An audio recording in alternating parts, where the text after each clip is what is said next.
Welcome to the 11th edition of the Home Theater Hub. We really appreciate you guys joining us every single week here on Thursdays, 9:30 Eastern Time, 8:30 Central. Thank you guys so much for joining us every single week. I got my host, Mr. Ike, in the house. What's going on, Mr. Ike? How are you? What's up? I'm doing good. How about you?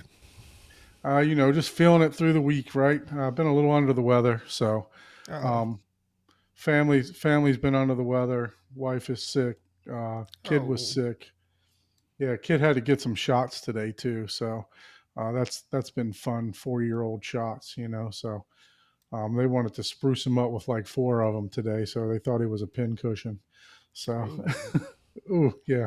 So he was a little cranky this evening, but luckily he passed out with prior to the show. So I think we should be uninterrupted here. So how about Yeah, yourself? What's going on with you? it's probably the crazy weather, man. It's been crazy with the change of weather, rain, and all that, the cold and everything. So it's probably not helping the kids out. I think we Yeah, had our own bout of sickness last week, but everyone is doing fine, doing that's good. great. Looking That's forward to another show tonight.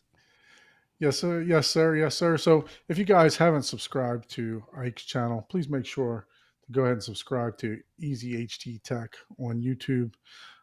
If you haven't subscribed to my channel, please go ahead over to Horizon Home Theater and give us a subscribe and a like for these hard-working gentlemen here, trying to give you some good content, some entertainment. So, Ike, we got a panel of guests tonight again, right? Yep, yes we do. And we got a special guest also. And we have some returning fellers. Yes, Who yes, we do. Yep. Why don't you bring up those lovely gentlemen so we can introduce everybody? Okay.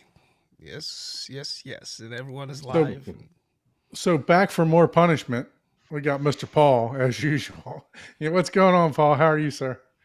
Paul's going to have to be Good, like the good. third host. So we just have to make a third screen for him to be a host Someone and just someone has to keep you straight, The you the know, challenge yeah, the tell you when exactly. challenge you is gotta you never know Paul is going to show up until 15 seconds before you go live. Which is oh, exactly come what just on. That's happened. let's I Hey, give at that's least all good, 2 man. It don't matter when you get here, just get here, right? I sent an invite out to Chuck. I sent an invite out to Fred. So if they show up, they show up. That's great. That's what this whole experience is supposed to be about. Just pop in, pop out whenever you want. Once we introduce you, the first time and people get to know you, just hop on in. You guys got the link. You don't need permission. Come on and hop in. As a matter of fact, if you would like to be a member of the show, we actually got an email the other day, and we'll be reaching back out to that particular person. But if you'd like to be a guest on the show, please email us at hometheaterhublive@gmail.com. Once again, that's hometheaterhublive@gmail.com. Mr. Scott, how are you, sir? I'm doing well. Glad to be here yet again. Second one. Hey, man. Thanks for having me Thanks. on again. Excited to be Two in a here. row. Two in Had a a great row, show man. last week, and curious to see where things are going to go tonight. Yeah, Calvin, glad absolutely. to see you on as well. And what was I that, don't bud? like to plan much, so the only thing that we try to plan is the guest. But if wherever the conversation takes us, wherever we decide to wander off into tangents on, that's perfectly fine with me and Ike. Ike, is your camera something's going on with your camera, sir? Yes, Uh, I think I just lost my feet. Let me get it back. no we got problem, a no we got a problem. good guest tonight. I like this guy. We He's a got he's a Mr. cool dude. Calvin in the house. Mr. Calvin, how are you doing today, sir? I'm doing good. Thanks for having me on. We talk a Yeah, lot no, up in a different group chats and everything, so it is good to be on tonight. yeah, absolutely. We enjoy. Well, hopefully, you'll enjoy your time here with us.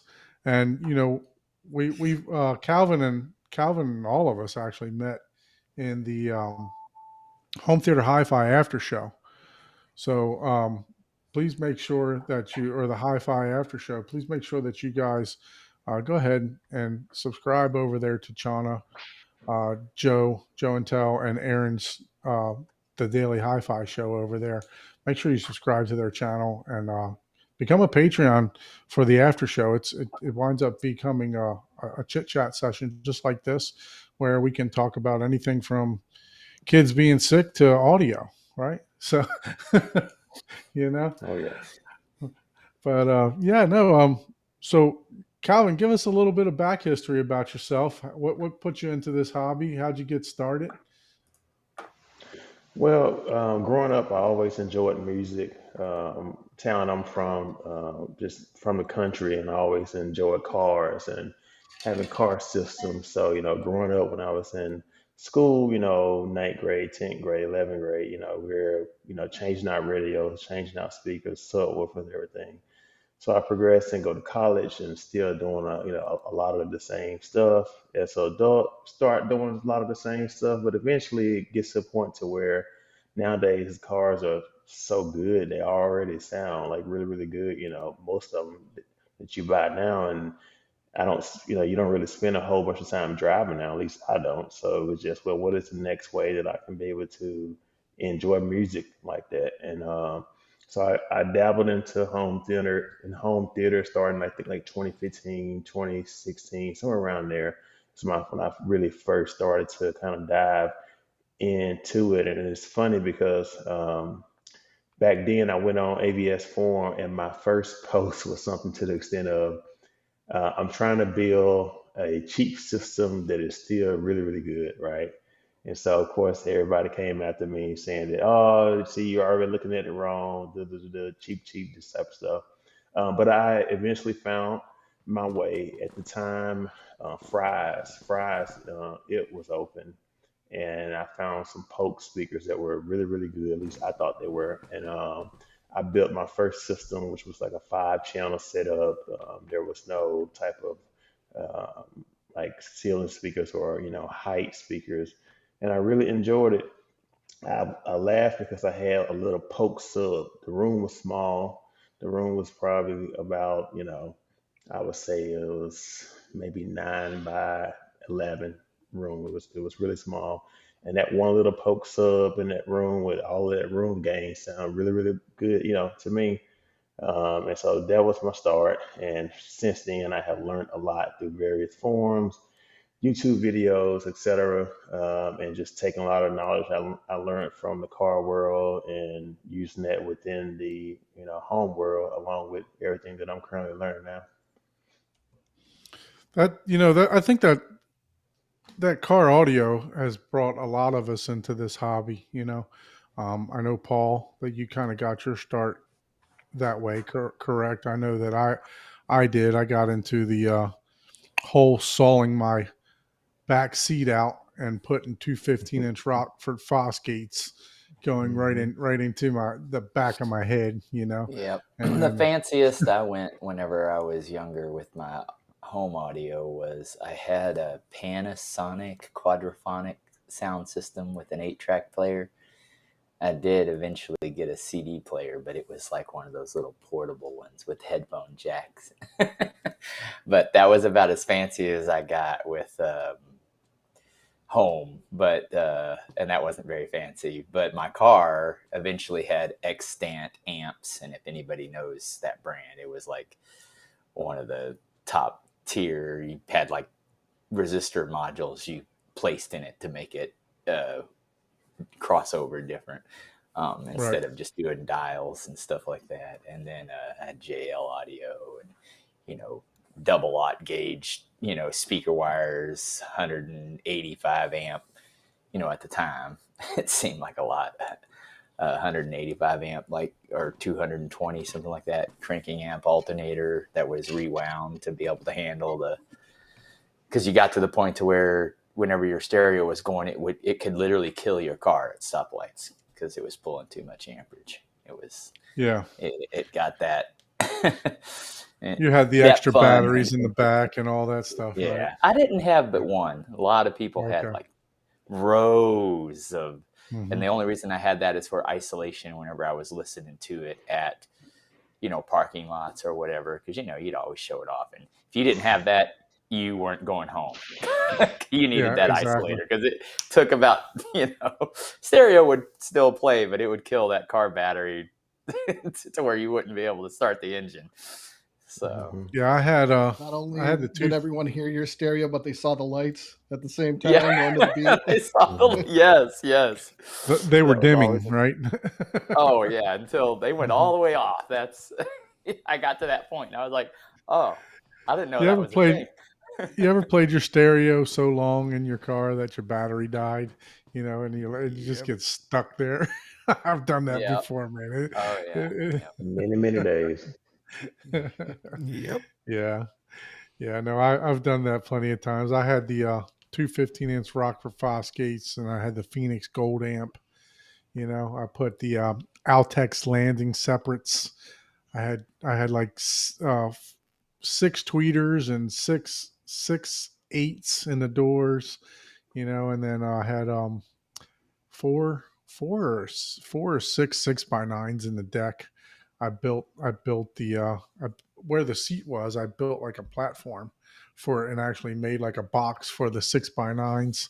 Hmm. And yeah, it was pretty fun, the car audio days. But and then you grow up and you get out of doing some of that stuff, right? And then you move into Atmos and home theater stuff. Yeah. I That's that actually that Just when you was thought car audio was expensive, then you hop over to one oh that's yeah, good. it's nothing compared to home audio. Yep. I yeah. literally have, as I was getting out of it, I just bought like all Kenwood because I wanted matchy stuff. I Yep. still have a Kenwood Exelon like 900 or 800 watt RMS amp at 4 ohms that I have never powered on. No Oh kidding. wow. That was like my last like I went on to I don't know what happened. I'm just I think I literally still have have. Do you never. remember the Brandy clips? They Mm-hmm. made head Yep. units. Yep. Yeah, I think I still have that thing sitting in the garage somewhere. Oh, that's awesome. Yeah, those were But I The big pretty. remember I Those was were so pretty good. proud of getting that thing. Yeah. the big Yep. thing for us was Alpine. They made like Yeah, Yeah. the Alpine. screens that came up and folded up and Yeah. all kind of stuff like that. And my error was like the detachable face error when you took the face off of the receiver so nobody would steal it. Because I tell Hmm. you what, you play your stereo loud, people follow you They home. coming for you. Yep. yeah, yeah. I had somebody set my alarm off like 13 times one night. Just kept setting it off, Mm, and I refused to turn it off. Refused to turn it off, and my neighbors were yelling, "Turn that damn alarm off!" And somebody would just come by and hit it just to set it off, just to piss you off enough that you turn it off. Guess what? I Hmm. turned it off. My stuff went missing. Mm-hmm. So yeah, they crowbarred the trunk. Took my gooseneck. I had the gooseneck graphic EQ. Took all that stuff, man. It was yeah, it was a good hobby, but it also could get you into some trouble too, So, Oh Yeah. yeah. Oh yeah. but so so car audio kind of led you to uh, home theater. So, how long have you had a home theater, and when did you actually start getting into this, and what was like one of your first systems, Calvin? I would say my first system I had was an early like the sound bar type of setup. I want to say it was just a sound bar. It was like an 8-inch sub. And I kept thinking to myself, like, I can take some car stuff and do a whole lot better, Hmm. than this. So I was thinking about, okay, how can I hook up an actual car amp to the house? And I'm looking at all of this stuff from an AC to DC converter, et cetera, et cetera. At this time, like I'm not even realizing that they already sold all this stuff for the house. So if I wanted to go with a passive sub setup, that they already made amps for it. So I kind of started looking at, okay, we bought a house up at the time and it was a small room. So I said, well, let me just take a step back and just see what is available that I can do within my budget up at the time. And that's when I went to Fry's. At the time, I was a really big Fry's fan.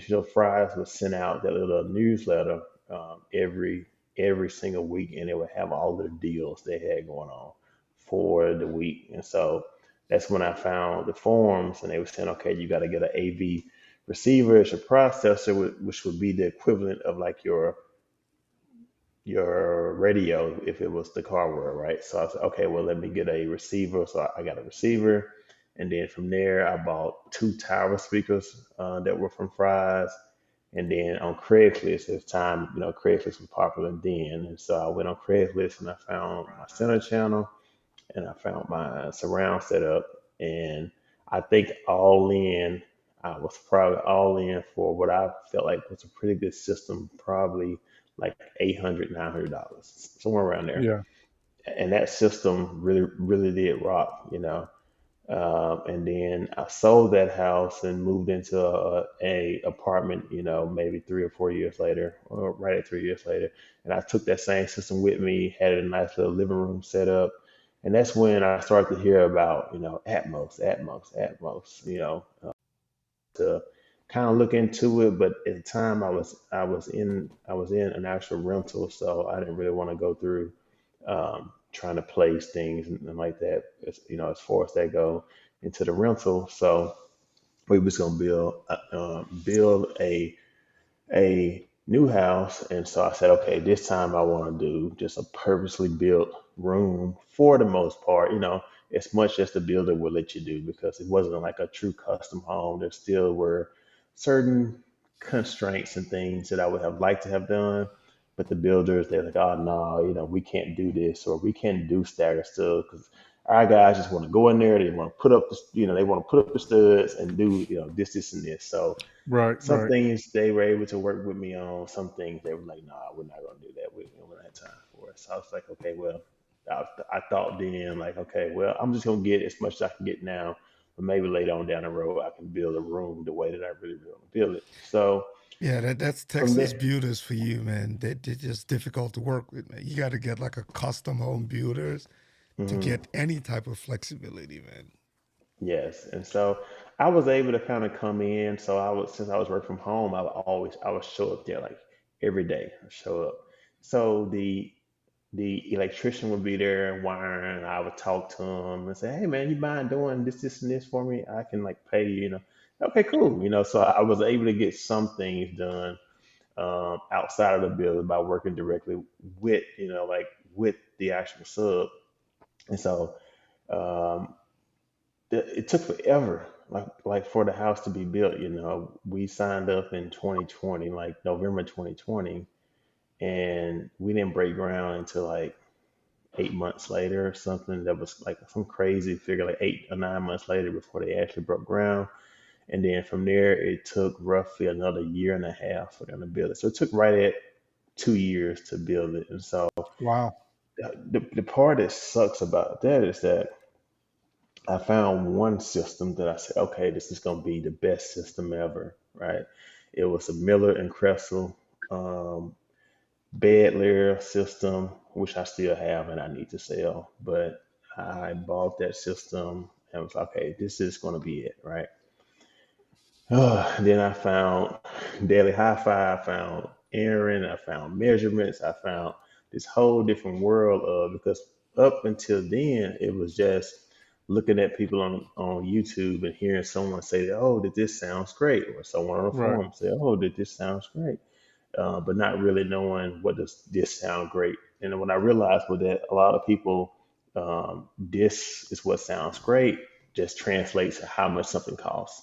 Like the more it costs, the better that it sounds versus like how good is the directivity, how good of dispersion does the actual speaker have, things like that. And so I was still pretty good with my KEF. I mean, with the Miller and Crescent system, and that's what I was going to go with. But then I found a deal on the KEF system, so the KEF in walls. I was able to. Someone was on the forum on ABS, and they were selling pretty much the left, right, and center channel and the Atmos speakers. So the deal was too good to pass up, so I bought those because I was thinking about, well, maybe I want to go with a more sleek setup or more just in wall. but something that was still good. You know, a lot of people think in walls that they don't sound good, but if you buy the right in walls, they'll definitely sound good. And there's some benefits to going in wall versus in room too, just from a performance metrics. And so I got that, and then just being patient. You know what I'm saying? Like how they say like do not force it, let the game come to you. So that's what I did. I just Right. kept looking, and then I would find a deal on eBay. I would find a deal on Accessories for Less. Accessories for Less, like they're a beast. They're one of my favorite websites. Like they be having some really good deals on I've there. been Like they got stuck a on there deal for right hours, now. just looking Your at like web random browser just stuff. opens up to that now. Right. Yeah, yeah. It's the Like default page. like Google, because Google, like if you use the Google app a lot, like the stuff that you go to a lot and look for, and when you wake up the next morning, it'll just refresh and like, oh, did you Yep. see this? Did you see that? So, I just they be getting me as far as marketing goes. So, but I finally got everything that I wanted, and then now the next thing was just getting it all put in. So when we moved in to the home, my wife had a lot of things she wanted done, a lot of things around the house and projects and stuff. So the theater kind of took a back seat. So it wasn't until maybe 5 months ago or so before I just really got around to being able to put everything in. And so got everything in, ordered some amps. So I went with the Buckeye amps. So I have Buckeyes. I think it's the 500 or NC 500 and the NC 252.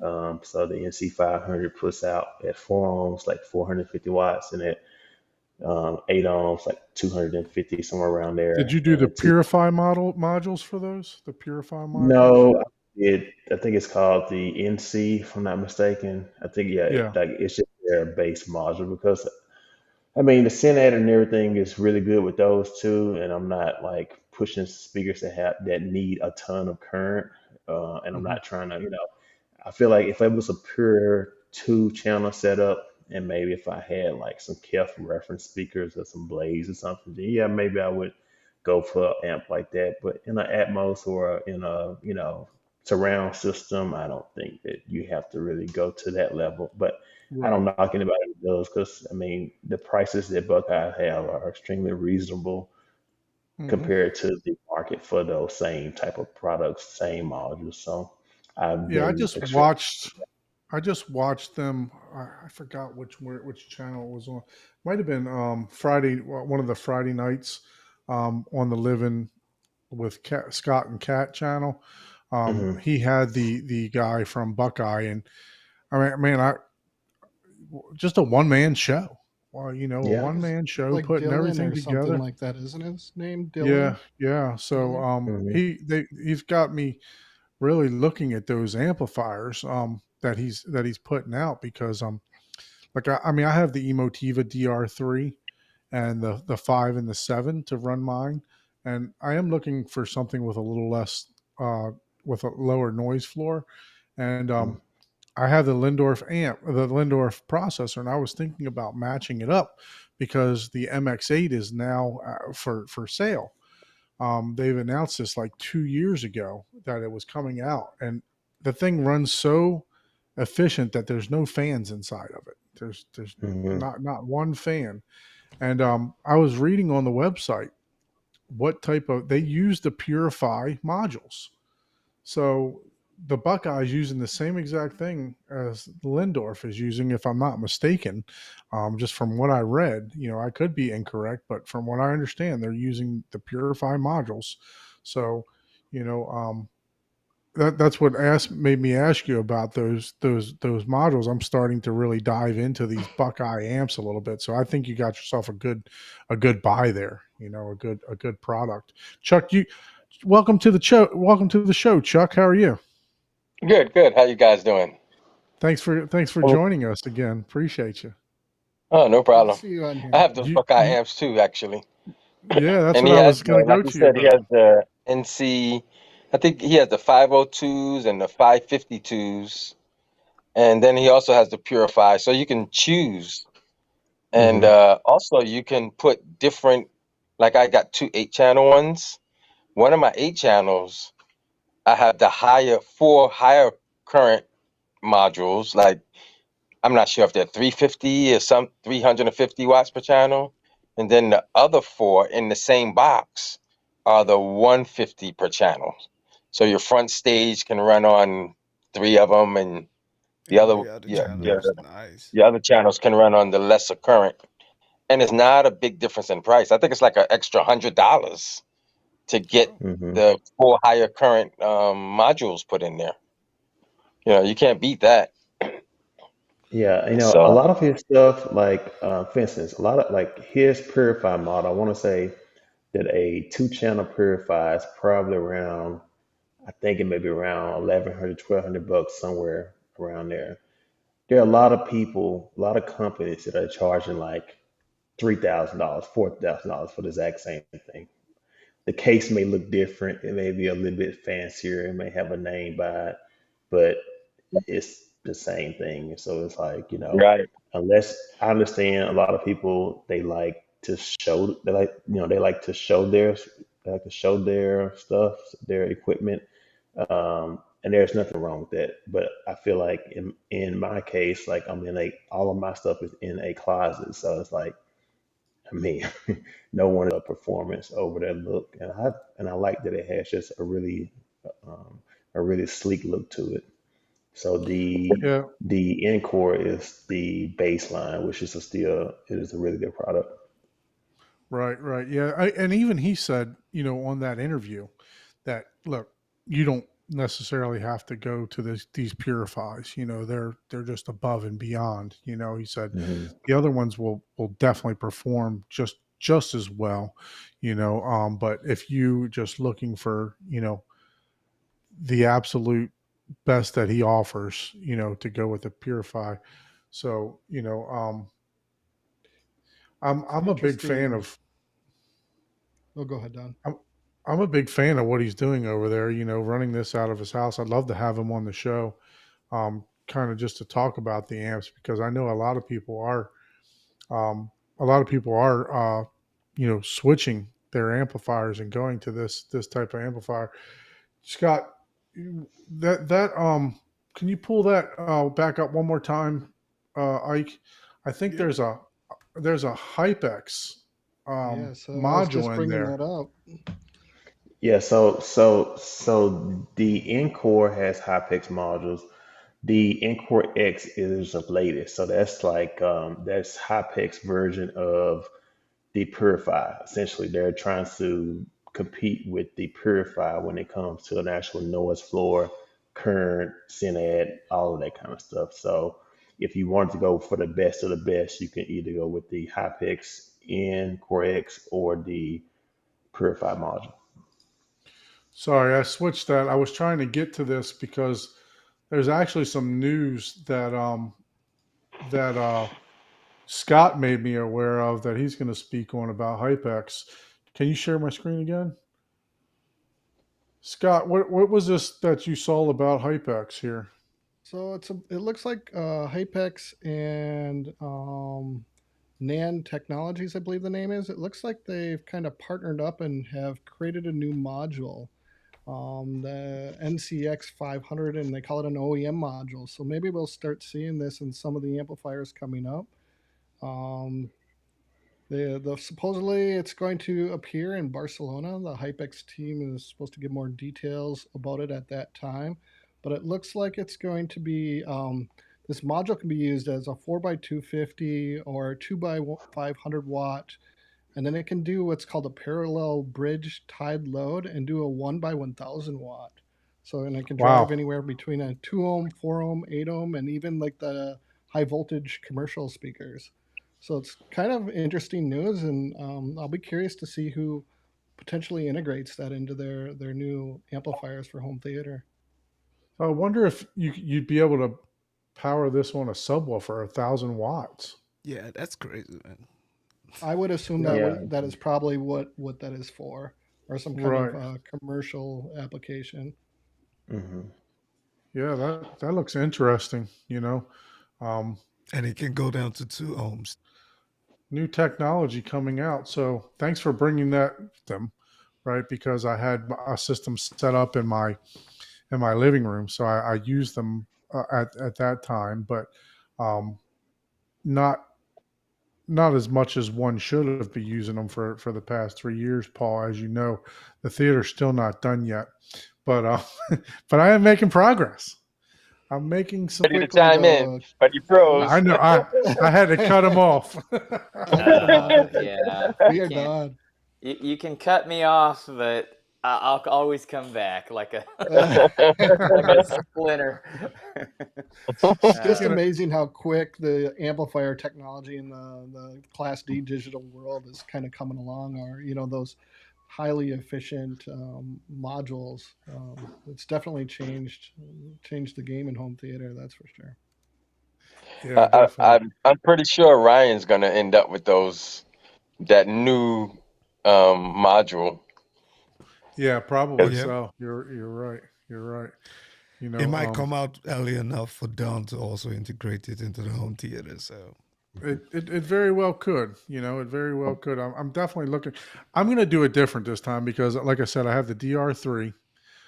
I'd love to put 3 of those 1,000 watt modules to run the front stage for 1 The amp. Purifier, I want to say that the Purifier put out like 700 some odd watts at Yeah, so roughly the 4 ohm. DR3 right now does 600 or 650 for to a 4 ohm load, which is what my speakers are.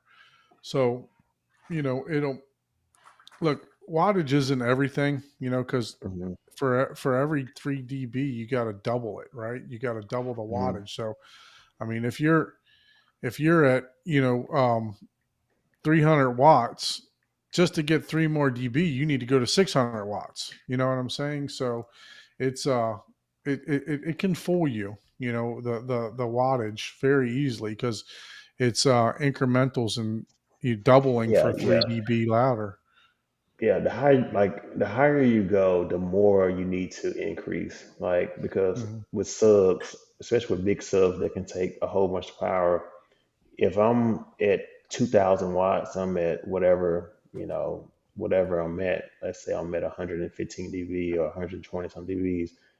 I got to go to 4,000 to gain 3 more, right? So, um, and that's why, like with the big subwoofers and stuff, like to really see them sing, like you really got to have a whole bunch of power. But starting off, that number, it looks a whole lot better. Like, you go from, I have a calculator on my phone that's pretty good, but you go like up until I think roughly like 180 or 200 watts, it's pretty decent. Then from there, you Hmm. start to having to double up, double up, double up, and the Right, numbers right. they start to get big. So like you said, there's no difference a lot of times between 600 or 800 because you're not really gaining much. So it sounds like you have a pretty powerful amp from there just to go off of if you having problems with hiss or it's getting super hot or something similar Right, to that. exactly. Yeah. Yeah, I don't know. I'm gonna live with mine for a little bit first before I go and change or do anything like that. I at least want to enjoy them for a couple months before I decide to, maybe part ways with them, or maybe I can get a sample or a review model in just to see if I can hear a difference between them. Amplifiers, you usually don't hear a lot of difference unless they're tubes, Hmm. that add sound to them or add color to them sometimes. But Hmm. you know, the where you hear the Yeah. difference is the noise floor, right? How quiet they are, like you said, the hiss and everything else like that. So Chuck, what about you? Did you notice because you had the Parasounds prior, correct? Correct. Yeah. And I can't say that I've noticed a big difference, you know. Now, granted, I did change my whole system around. My paradigms, I was, facing a different direction. I didn't have the same setup. I put in a whole new setup and then changed. Right. But still, all in all, I didn't notice anything different, to be honest with you. Okay. And another thing about changing so fast, Except for sometimes, heat, right? yeah, definitely the heat, and that's why I changed. you know. Yeah. But another thing I said I'm gonna try not to do. Sometimes, like you say, you have amps already. You buy another set of amps, another set of amps. Sometimes that same money can go towards something you don't have at the moment. Right. So instead of using that money constantly changing the same thing, start thinking about stuff you don't have, whether it's treatments, acoustical treatments or whatever, and that's what I've been trying to focus on is not rebuying something I already have before I buy something that I actually want later down the line, just Right. keep that money, and get that instead, you know. Yeah, that's good I definitely agree advice. with that. That's good advice. You're always going to be chasing something in this hobby, right? You're chasing to upgrade your speakers or whatever. The biggest key that I've taken away from a lot of the like a Matthew Pose or an Anthony Gamatti is make sure you treat your room to the fullest before you start messing with your speakers, right? And then when you find flaws in your speakers, then you know then you start looking for the upgrades, right? Same thing. I had we started a Facebook chat, and one of the for the home theater hub. If you'd like to join that, just send us an email and we'll put you on in this chat. We talk about everything on there. Um, it's just through Facebook Messenger, and one of the guys was on there, and they were talking about what would you get first, a lens or a processor, a video processor, and you know, we basically told them neither. Are you having an issue with your projector? Do you feel that your projector is not putting out a lot enough light? Right. So if you feel that way, then a lens will help. If you're seeing blacks being crushed or colors, not being processed right, then you have the need for the processor, right? So the biggest thing is that I've taken from a lot of people is just, you know, don't don't look to replace stuff until you actually find a problem. Would you guys agree with that? Yep. Oh yeah, Oh for yeah. sure. I I know. agree with that in anything like YouTubing.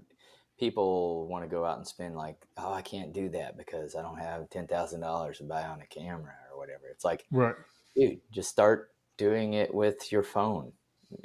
What you have in your hand, and until you literally exhaust or realize, oh, I need this, or you run out of time and it's like, hey, my workflow needs to increase in speed, so I need this. You don't Hmm. need something that will crush a 4K transcode in 10 minutes unless you're producing 5 videos a day. And Right. that's Linus Tech Tips type of thing, not a R- you know not a starting Exactly. YouTube channel. You start until because then you learn in all of this stuff. And I know people say buy once, cry once, buy up, but there is something to be said about getting into it in a small scale to where you're learning. And if you can make the cheaper stuff sound really good by learning room treatment, placement better, basic EQing and stuff like that, you're going to be like, "Oh, okay. So now you can, with more knowledge, you can make more expensive stuff sound even better." Because I guarantee you there's people out there, they'll go out and spend $10,000 a pair on speakers, be like, man, these sound like shit. Like, my clip sounded better or whatever than these, or just as good. And it's like, well, did you You treat your could have room? Did spent you place a them hundred right? dollars on a microphone and some free software and Right. get Yeah, better sound than where you're sitting at now. So, exactly. Yeah. You but if could you be do sitting in have the those worst spot. speakers Yeah. and then you tag on the microphone, you Yeah. will, perform better. But Yeah, because I had um, clips for the longest time, and I've had those sounding better than a lot of people that have way more expensive stuff than I do. Yeah, What did you it was say? the same. You It was have the over same. 1,000 measurements, something like that. 1,000 measurements Oh, at your well house, more than Paul. that. It's Yeah. well over. It's well over 3,000. I Oh have wow. 1,000 on one laptop. That's just for my own measurements. He sleeps with one hand on the EQ and holding the mic with the other. I create a noise cancellation so it cancels out my breathing. So I've done enough measurements where I do like a white noise type of technology on my breathing. So when I'm watching movies, it's like full cancellation of all background noise. It's like, nope, you don't even hear me breathing. So A Quiet Place is really good. It eliminates the snoring for you, right? Yeah. A You side ran note, that process like that. we was watching Quiet Place the other day. Of course, I already seen it before, but I never watched it up on the system, right? So the movie starts off and it's like it's quiet, it's just going through the motions and everything. And my wife is like, "Oh yeah, this is quiet. They right. This is definitely a quiet place." And of course, she's not paying attention. She's on the phone, like normal, doing something. And so the scene where they're down in the basement and something is going on up at the top comes on, Hmm. and height effects just go boom, and the subs just wake up. And I mean, she almost jumped out of her seat. Uh, Dude, yeah, that is, everybody brags about Atmos, and I mean, it's fun, but it's definitely not like.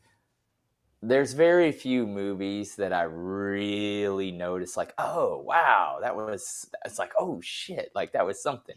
And the original Quiet Place has a scene in there Excellent. where I'm just like, Yeah. oh wow, like that's like that There's was a that was there's a lot of They, good Atmos movies too, though. I mean, there's one. What is it called? It basically there's a bunch of voices. It's about a kid walking through the woods, and there's a bunch of voices just going off all in the Chaos. Atmos channel. Yeah, Chaos. yeah. I You're heard correct a on that. lot of scary movies or horror movies are really good in Atmos, but I don't watch that genre almost yeah, me either. at all. So I don't do scary movies. Nope. yeah. Yeah, I Yeah, I think watched that movie is called Blade Chaos Runner, with the guy who Final played Cut. Spider-Man, the young kid who played Spider-Man. Mm. That's the one you're Hmm. talking about. Yeah, I think so. I'm trying to look it up on my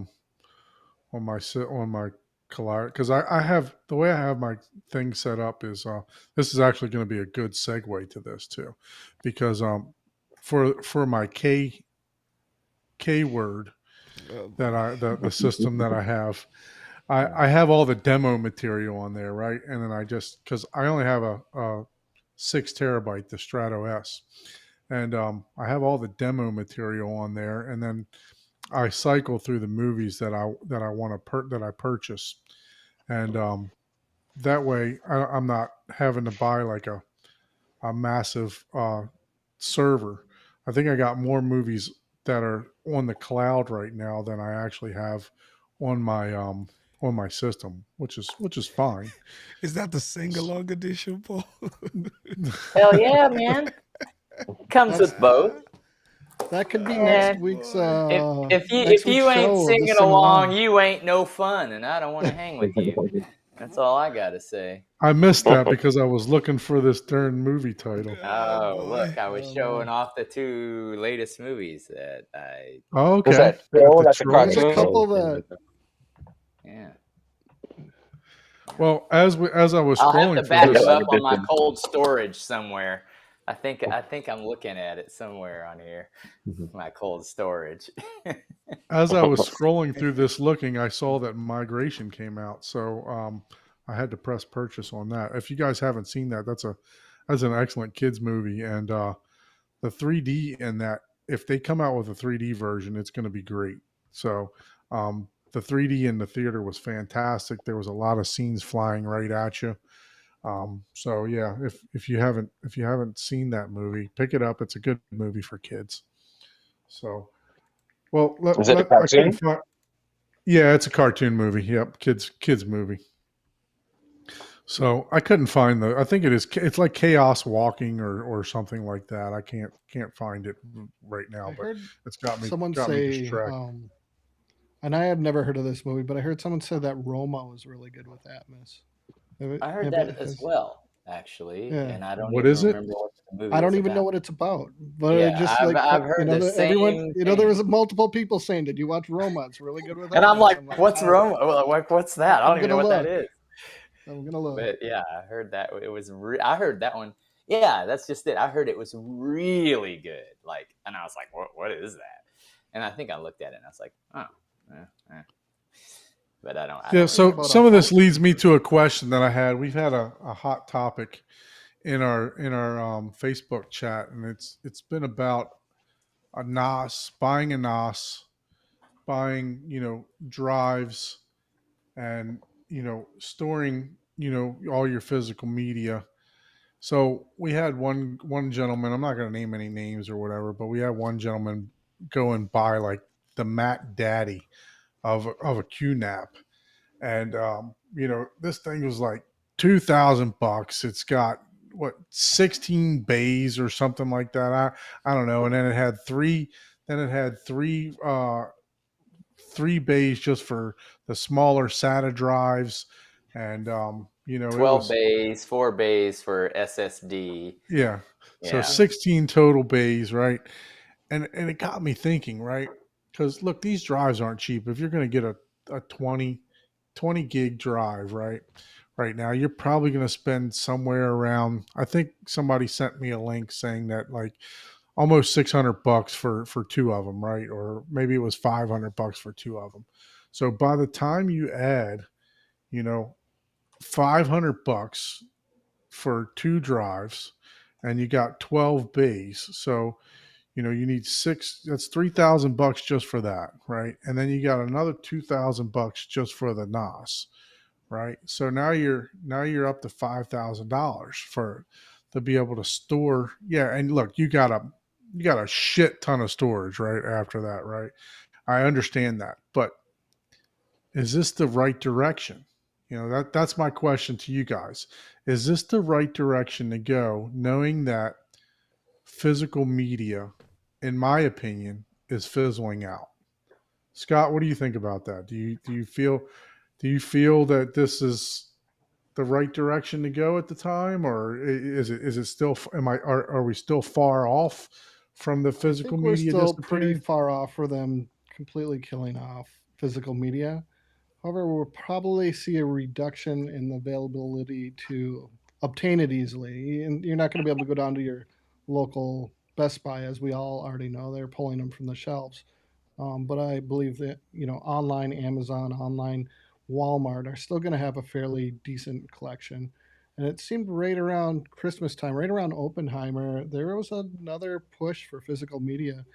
And we're starting to see some uh, I guess more of within the community, people starting to get frustrated with streaming services pulling content from them before they even get to finish. They'll be halfway through a season and they decide to pull it off off their um, interface, right? So you can't watch it anymore. So I think that physical media is going to be set to stay around, and I think there is enough demand from enthusiasts like ourselves to keep pushing that along and purchasing it.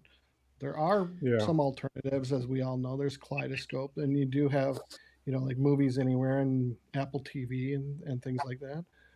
I But see. you I also see what run the you risk did with there. those as well. Like Sony just had I can't remember what platform was it on, like the PlayStation, where they actually pulled people's purchased movies. So Mhm. there's a high risk to that. So if that keeps continuing and they don't handle keeping the media content there that people have purchased, even when they purchased it as a license, they make it Hmm. feel like you're purchasing the movie.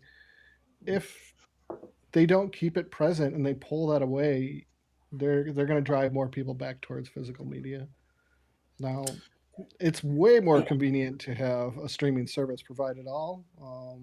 We can only hope It's that it's they'll way it's provide way a more higher convenient. Yeah, quality for audio along with it in the future too. yeah, So it's way Yeah. more convenient for just your average consumer. You know, But Yeah. for those that want, the full, but let's just say there's two ways to look at it. One, just like streaming, kaleidoscope. That's our way around not having a drink. I like what Scott did there. I didn't say the word. I said something else. I was like, I saw what you did there. Literally, anyone that loves that, is in love with it, is having a great experience with it.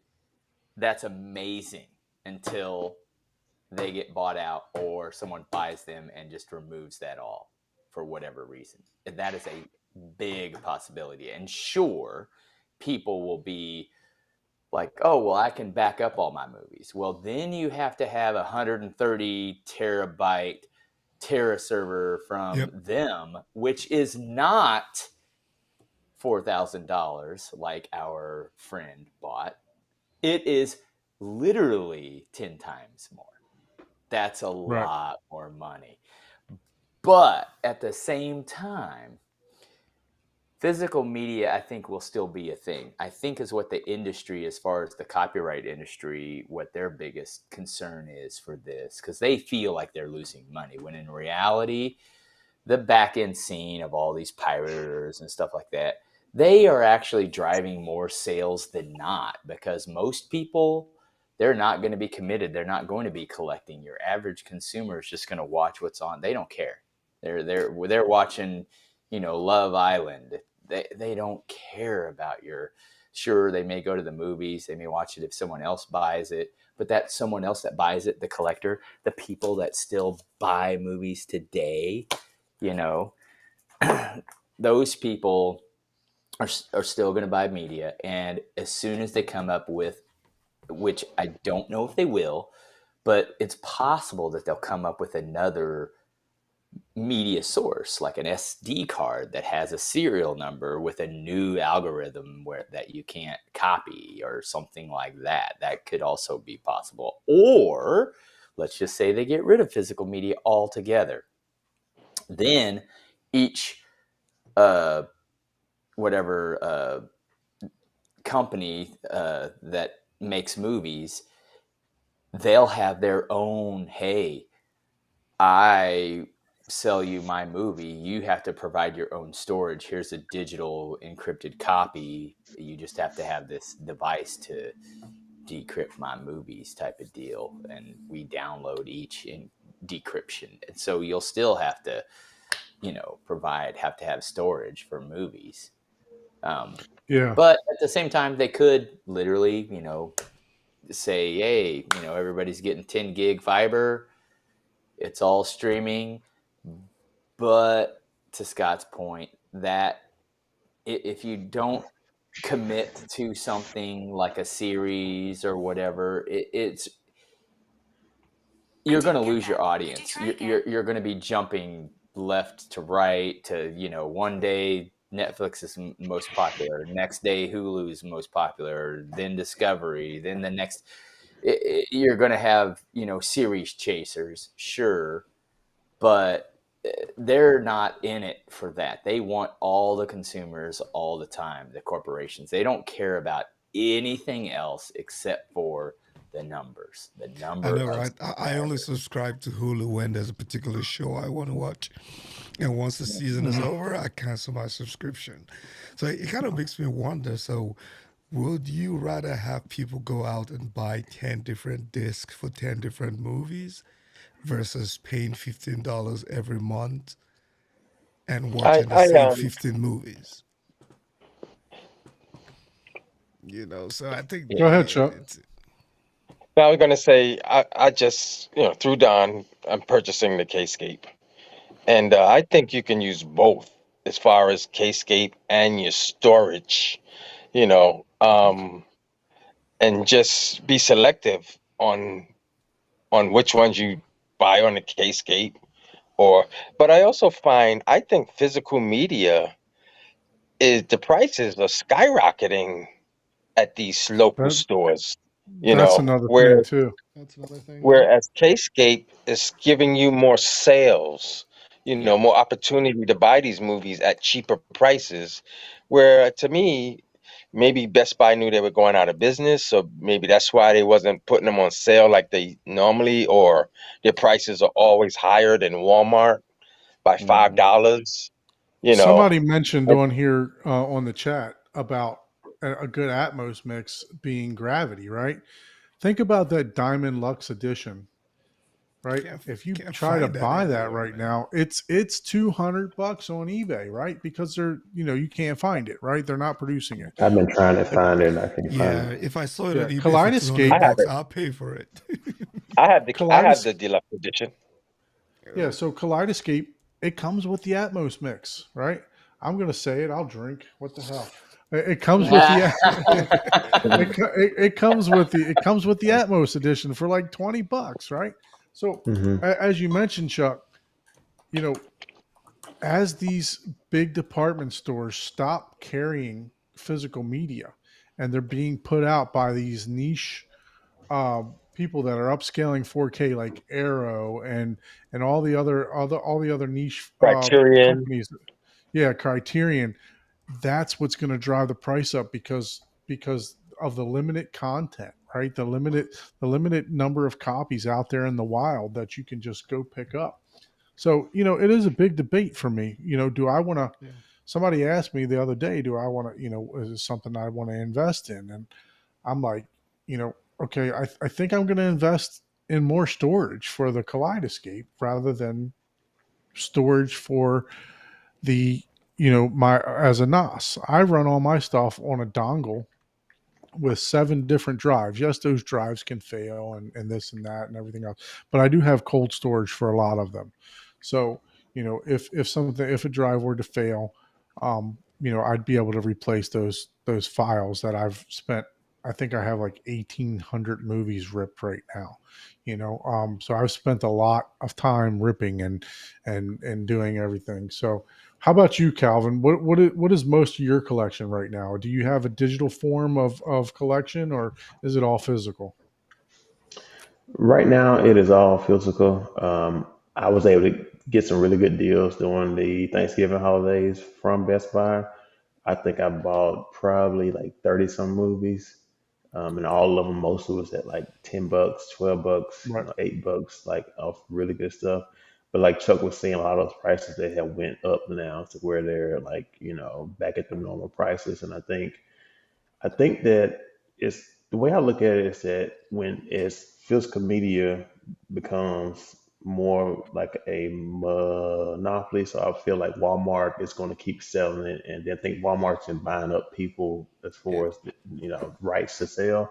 Yep. So I think that they're going to have more stable pricing. So then you're going to have to pay like whatever it is that they have going, for that actual product.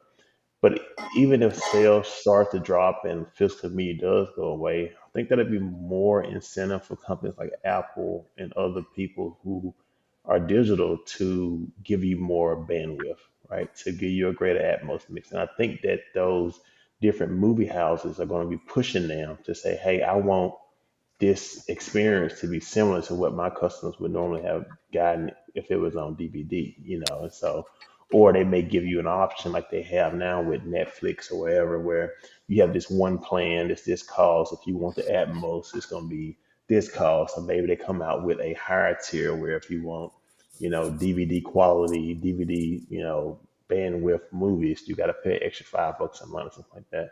But then you got Um, to worry about Go ahead, Chuck. yeah, and but then you got to worry about the internet providers throttling you I was down I was and just about to say that. and all of What's that type yeah, of stuff as well. yep. Because what's the benefit of pushing 60 gigs?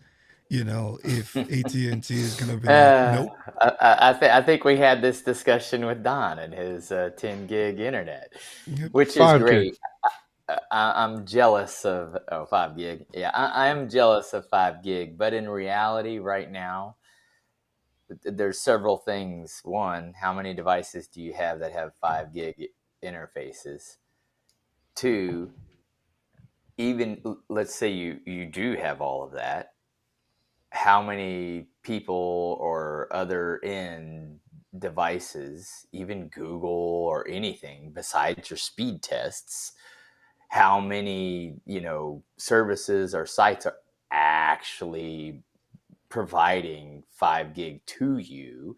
And then even if you, like, let's say I had 5 gig and you had 5 gig, that in itself, there's pops, what we call pops along the way of the different paths that will throttle from provider to provider, because it's like, oh, Google to Spectrum, no, you're sending something, I'm going to throttle that down to 25 megs. It's like, that's all you're getting, So Right, there's right, yeah, so many things that are yeah. So involved. the reason that I got the 5 gig is because, as mentioned, I plan on upgrading storage for my Kaleidoscape, and that allows a 2.5 gig. And when they open that up, I mean, it opens it up, and you use the absolute full bandwidth, from what I understand from the forums. I mean, it is eating every bit of your internet up.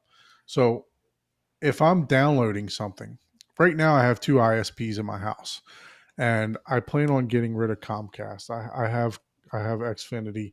I have the 1 gig down, and then it's like 40 megs up, right? So I plan on getting rid of that. But if I'm downloading a movie, like right now, I'm downloading Migration. I literally pressed the fingerprint, it made the purchase, and it's downloading Migration on my other ISP, right? Um, but the AT&T that I have is 5 gigs, so it'll give me the headroom to still be able to download that full movie, and then still be able to stream and do whatever else I want to do, if my son's watching TV or whatever. So I'm testing the waters right now. I've got 2 internets that I'm paying, far too much for right now, and I'm looking to downgrade it to 1. And then the other thing is, I have a newer Samsung phone, so I'm able to pick up wirelessly almost 2 gigs on the 6E Plus, right, on my phone throughout the house. And like you said, some of them I'm not going to, some of the sites I'm obviously not going to be able to benefit, because if you're going to some of these mom and pop sites, they're not running that type of stuff. But I mean, from what I consume, I normally watch YouTube videos. I normally search Google for stuff, so I think it'll be utilized. So I just look for the headroom, just kind of like you would in your speakers, right? Yeah, and I appreciate that, because I know whenever someone hacks into your network, they'll get all your stuff before you even know that kind of stuff. I Exactly. mean, I don't know. Well, hopefully I hire a good IT guy named Paul. We're on two. Mhm. Hi, everyone. Hello, My kids are hello. saying hello. Hello, Hey, hello. How are y'all Hey, how's it doing? going? Y'all are enjoying the theater, right? Absolutely. That's I'll see you fantastic. later. I'll see you later. That's fantastic. I'm glad they're enjoying it. is that Oh is yeah, that your older one, or yeah. That's my son and daughter. Yep. he's the captain? Yeah. Yep. Yep. He's the All captain right. of the boat. Cool. Yeah, I was gonna He's say, man, everything. he looks like he wrestles sharks for a living. Yep. He put in my cameras outside. He captains the boat. He does it all. That's good. Yeah, I'm glad that's awesome. he's enjoying, and same with your daughter there. So Yeah. so Chuck, you mentioned the Kaleidoscape. So I just happen to have something.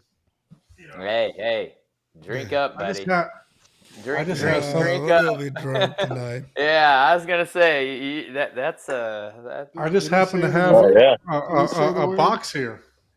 That's my box right there. Yeah. That's Just your full box. disclaimer: this episode is not sponsored by Kaleidoscape. Not at all. Not at all. I But gotta if you put would it out like, there.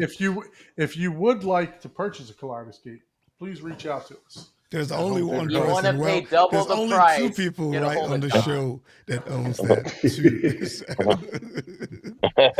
too. So yeah, we're in business, and I'm going to be making a special delivery tomorrow. So I got Chuckle, the 22 Nice. terabyte. Nice. 22 terabyte. Right now they're running a You deal want a for gig over there, man. 1,000. Running a deal for $1,000 worth of movies. Also, I think you are going to love the Kaleidoscape, Chuck. I know you well Oh, I enough. know I am, because Yeah. I'm a one button push guy. All of that Dude, trying you to are going flex to love and yeah, exactly. I was That joking with is Chuck the other day because we were troubleshooting his drive and everything else. I said, Chuck, you know, you're the quintessential reason why the Kaleidoscape was made. well, and if you call someone, no offense, if you call Don for your tech support, well, yeah, that's going to get a lot more frustrated. I know the He- Zapiti he's my first inside and go-to out, guy. bro. I know that Zapiti inside I and wouldn't out. call him So, to hang my drywall either, unless I wanted it done in 2 years. hey, put up that picture. Ike. Let me show them. Speaking of that, let me show them what I got going on in the theater. Seems how I'm not letting Miguel beat me. So Yeah, he's literally grading Monday. Like it is, yeah. So you have about 2 months. Well, yeah, I first of all, there is absolutely no way that he's getting a house done in 2 months unless it's coming prefab. So Nope.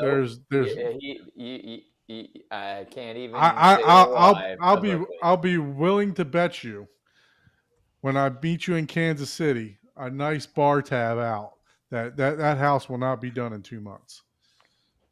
I can't guarantee you the house will be done in 2 months, but I could bet you he probably will finish his theater before yours.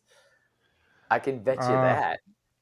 Well, by finished, do you mean functionable, or do you mean like to where? Because look, I can keep tinkering for years and keep upgrading for years, right? No, I mean finished to where, hey, I'm ready to show it off and it's done. Not like, oh, I can.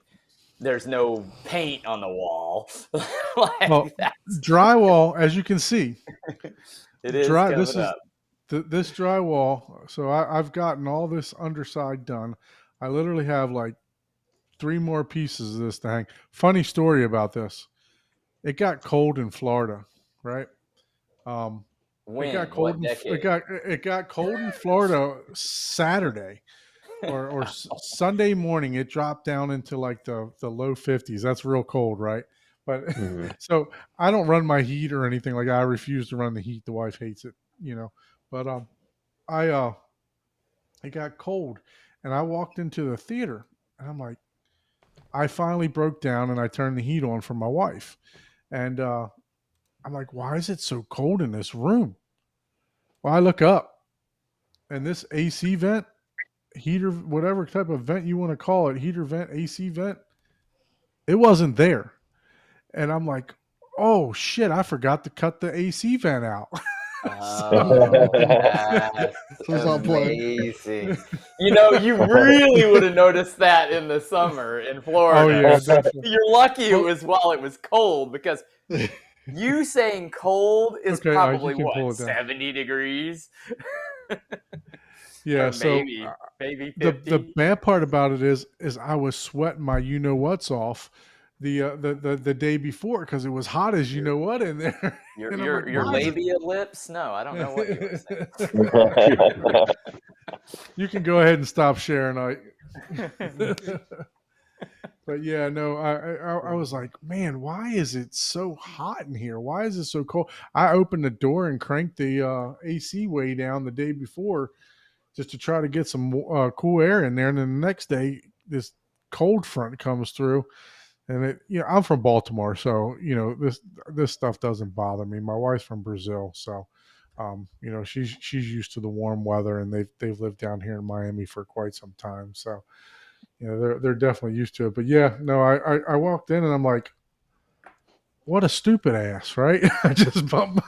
You didn't even open. Happens, man. It's that's the better you are, the more experienced you are at something, the more humiliating or funny it is whenever you're doing something, like we've all, in IT anyways, most people won't admit it, or if they don't, then if they didn't have this experience, then they obviously just didn't work that much.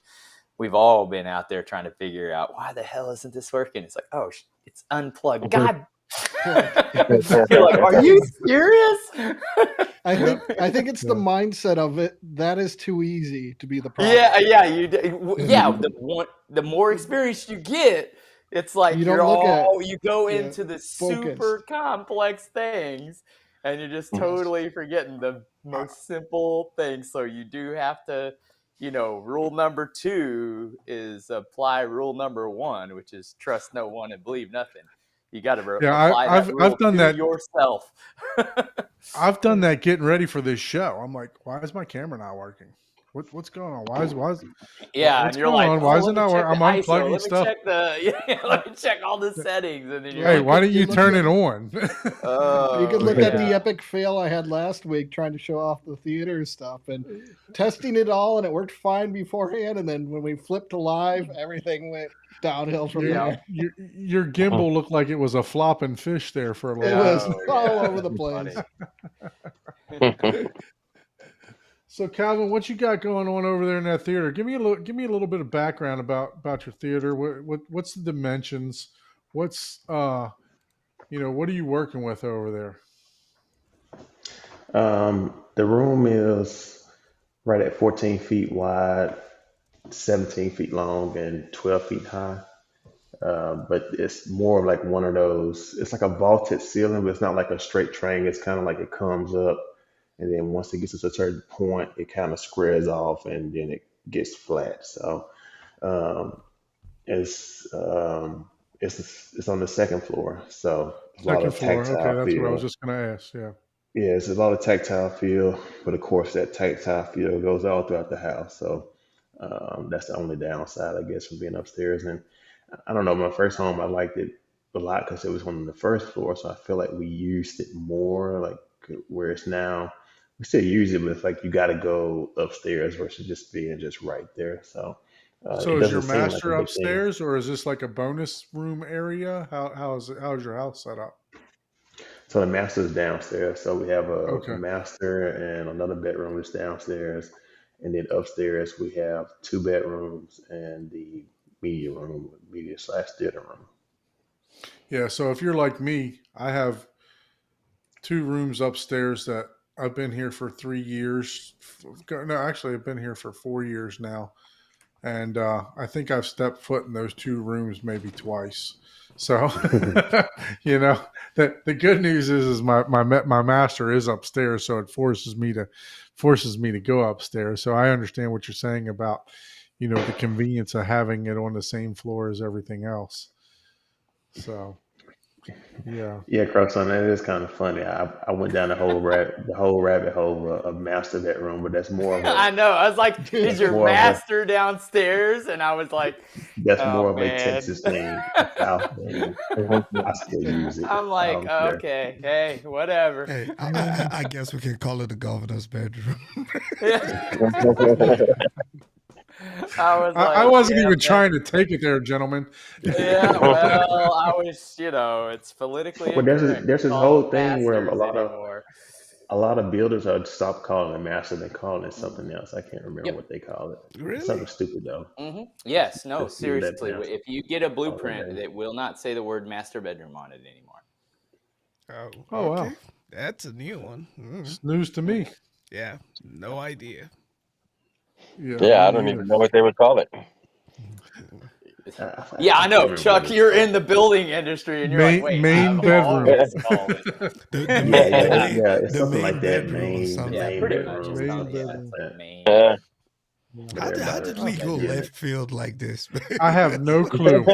Let's go back to right field. I was just chuckling to myself as you're like, oh yeah, and then Don's like, yeah, well my master's upstairs, and I'm like, you're even leaving the word bedroom off of the word. I'm like, okay, well yeah, You guys are into some BDSM stuff, I guess. I don't know what's going on here.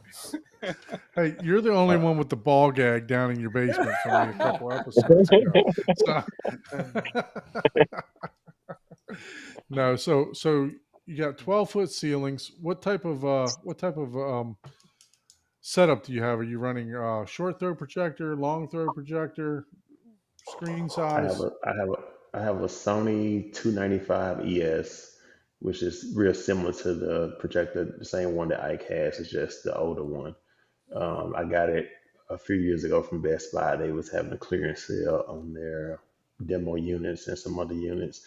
So it's a full 4K unit, and I think I paid like $1,900 for it. Oh wow, It only you got a had good like youth man 200 deal on hours that. on it. Yeah, so I grabbed that at the time thinking like, oh yeah, I'm gonna have this up and running like in 3-4 months, and it's like a year and a half later, I'm just putting it up. But it's a solid projector.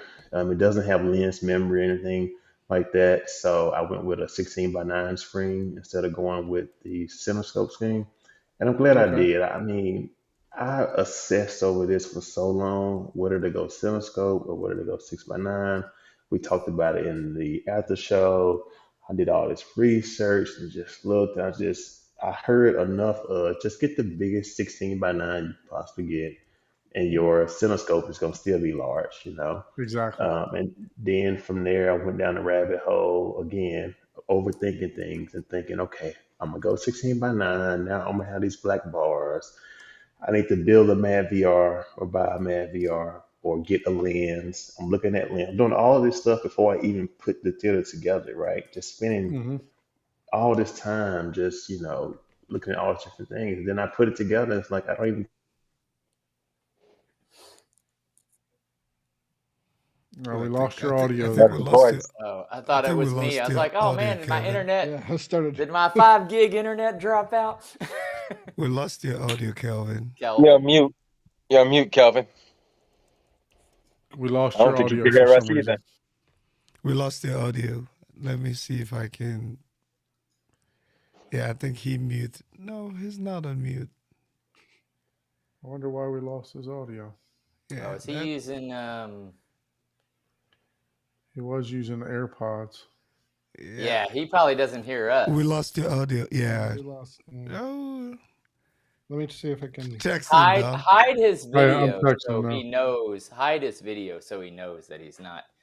Then he'll know something's up and he'll look. I think he's seen it. Oh, there he goes. Yeah, he's There like he's using some fancy wire battery operated things, man. He This just, is why he in just a- went in silent, call- so he didn't have to give away all of his home theater secrets. Yeah, there you gotcha. go. What was the There you go. We lost Oh, your I hear you. audio. Man. You started with we lost you at hey yeah, my name's Kelvin. He's messing with you.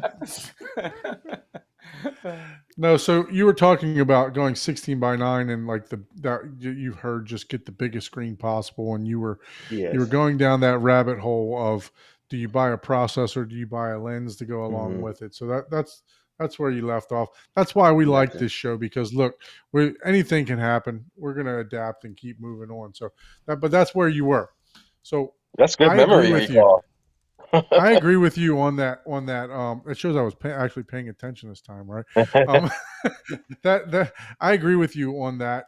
I didn't go the same route with you as far as buying the 16:9, and it's kind of because I was influenced differently, and I wish I'd have went with my gut and did the same thing, because if you buy the biggest 16:9 that you can fit. Right. I looked at a 150 16:9, and then if you use kind of like the same constant height, you can put, it's literally like a 8 or 9 inch difference diagonally. You can fit a 148 or a 140, a 142 or a 141 inch scope screen inside of that 16:9. So it's Mhm. not. It's you're not losing a ton of stuff. And I played with this on what website was that? It was like projectorscreen.com or something like that. Projectors or something Mhm. like that. Yeah, and it actually shows, it's a great tool. It shows a comparison highlighted between the two screens and everything else. So I 100% agree with you. If you can get a big 16:9 screen, even though you only watch, movies for the most part, but occasionally you want to throw the Super Bowl on there, by all means, man, zoom it out and get that 16:9 and, zoom it back in for your I'm of the 16:9 camp if you have the height, but if your ceiling is shorter, that's correct. you can I go agree with you. wider. Yeah. I say go as tall as you can, and if you reach that limit and you still have lots of width, then go Cinescope. Yeah. Yeah, if you have like a And, 7-foot ceiling, If you have an extra, and you have an extra feet. Cinescope just looks awesome too, right? Like, come on, I mean, like 16:9 It does. looks It does cool, look but when you awesome. see a Cinescope screen, you're like, dang, look at that It thing. has that more movie feel. It does. As far as like if you mask it off and stuff, it really That's what I'm does. about to say. As long as you can I'm mask, like Derek. See, I don't You think can you missed mask. anything. Yeah, I'm Yeah, like Chuck, you Derek. got man. masking on Stop yours, bragging, right? Chuck, with your digital auto masking. That's what I thought. Yeah, that's right. He has the Yeah, I auto mean, masking, not there's just very masking, few things auto. I'm jealous of. Like I'm not jealous of your K-scope, but yeah, that auto masking, I'm definitely There you go. All right. Oh, he even whips it out like I can't unsee it. God, Did dang that it, bottom Chuck. button say jealousy those on two it? little buttons. Those Yeah. two little buttons. Yep. Chuck is that guy. Wave. Chuck is that guy that came to M Wave and didn't even have a projector, and now he has a projector, a masking screen, and a K-scape now. What are you? And a gonna get? kaleidoscope that's A gonna Mod VR. What are you gonna get next? Like a he's got to Trino? get the most important thing that he needs to get now is a control system. That's just Oh, my boy. opinion.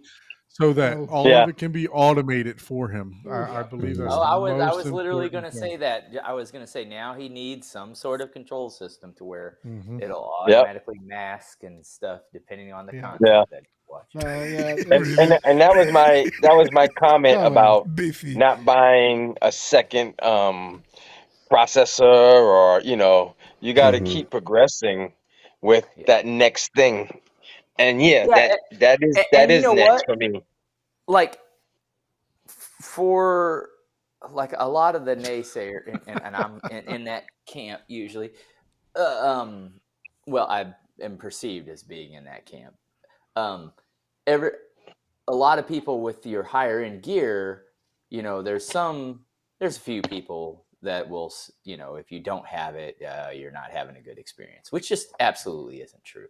But in this scenario, someone that isn't like some engineer for 20 plus years, getting this equipment that comes with support and one button interaction, literally remote control masking, is improving your experience, or someone like me, and I'll put Scott in this camp. We like tinkering with it. We like having a server where, man, my blind's automatically closed because I programmed this application and this server and this API to integrate with my media application. Oh, how awesome is that? And you get that pride. That's That's like a Raspberry Pi, right? You can do something like that with a Raspberry Pi. Oh yeah. You You can can use a Raspberry Pi, or if you're like us and we already have a NAS, you can even do it inside your NAS. Mm-hmm. You Yeah, buy any NAS, additional hardware. an open source NAS or a standard NAS can do a lot more than just store data. It can do a lot of stuff. That's where I do all my environmental testing and stuff like that. Throw up a VM machine or whatever, and then that broke, delete, deploy a new one. Instead of I got to put a disk in and reformat and put a whole new drive, I can get to a certain point. Okay, it's working. Back up, full image. Let me test this one thing. Oh, it broke my entire system. Restore from that last point. Bloop, fixed again. There's a lot of things that you can Yeah, do with it that those are most things that people I'm aren't not going. experienced with. Yeah, most people aren't going to use That's it. not So it me won't. though. Yeah, That's exactly. not me. Exactly, and that's where it's like, I'm bothering Don. I'm calling Don. Hey, Don. yep, exactly, and that's where your experience is Yeah, improving with this higher end, equipment yeah. overall. Yep. And sometimes I don't even call him. He may call me. Hey, how's it going? I'm like, oh man, that thing a couple of days ago it went down, and I don't know what to do. You're And just then like, he'll I help don't, me I out. don't even want to think about it. Did you check And if it's Don's like, plugged in? no. Can you make sure it's plugged in and powered? Yeah. No, so Yeah, right. Is it turned on? Yeah. Like, so Yeah. one thing that No, Chuck no, you always experienced, which start I with, was did you unplug it? Did you unplug it first Plug it. and plug it back in? Plug it look, back that in. that's my number one go-to. Unplug it and plug it back in, see if it works. That's Yeah. that's the first thing that I do with everything. And I have an issue with one of my Apple TVs, same exact thing. The screen will be black, it won't turn, it won't e-arc, and until I unplug it, and plug it back in, I can't see nothing. And then it starts up and everything works perfectly fine after that. Yep. So Hey, that is why I bought the Watt Box. I don't know if you guys are familiar with that product, but it You're has gonna have to pull it up, IP control. Don. Show us the What's Watt that? box. yeah, The don't Watt you box? have to Show buy us it the from Watt box. I've you never heard of this. you have to buy it You've you've never- from heard, those I guys, can't. right? you've heard of You have to buy other it from the dealer. brands. Yeah, Yeah. correct. You're familiar with it in other brand names.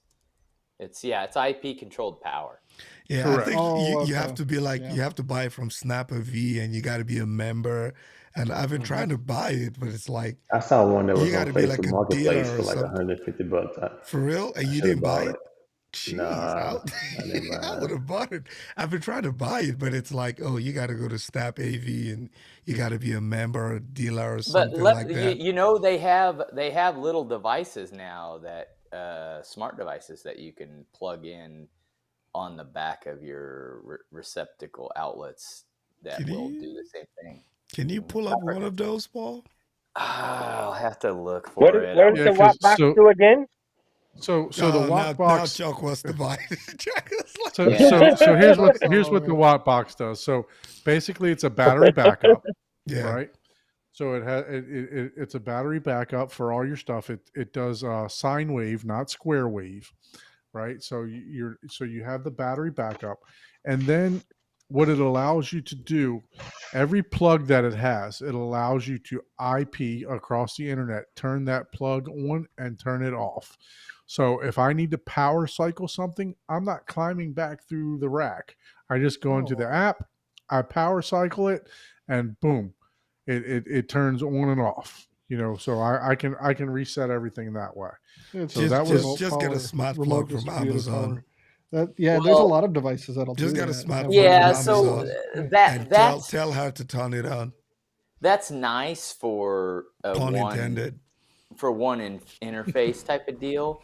But nowadays, for your average consumer, there's now the Watt box. I'm assuming is, and I gotta find these devices. They're They're cheap but on eBay. You can get two for $51 right now. you can do like Govee outlet plugs.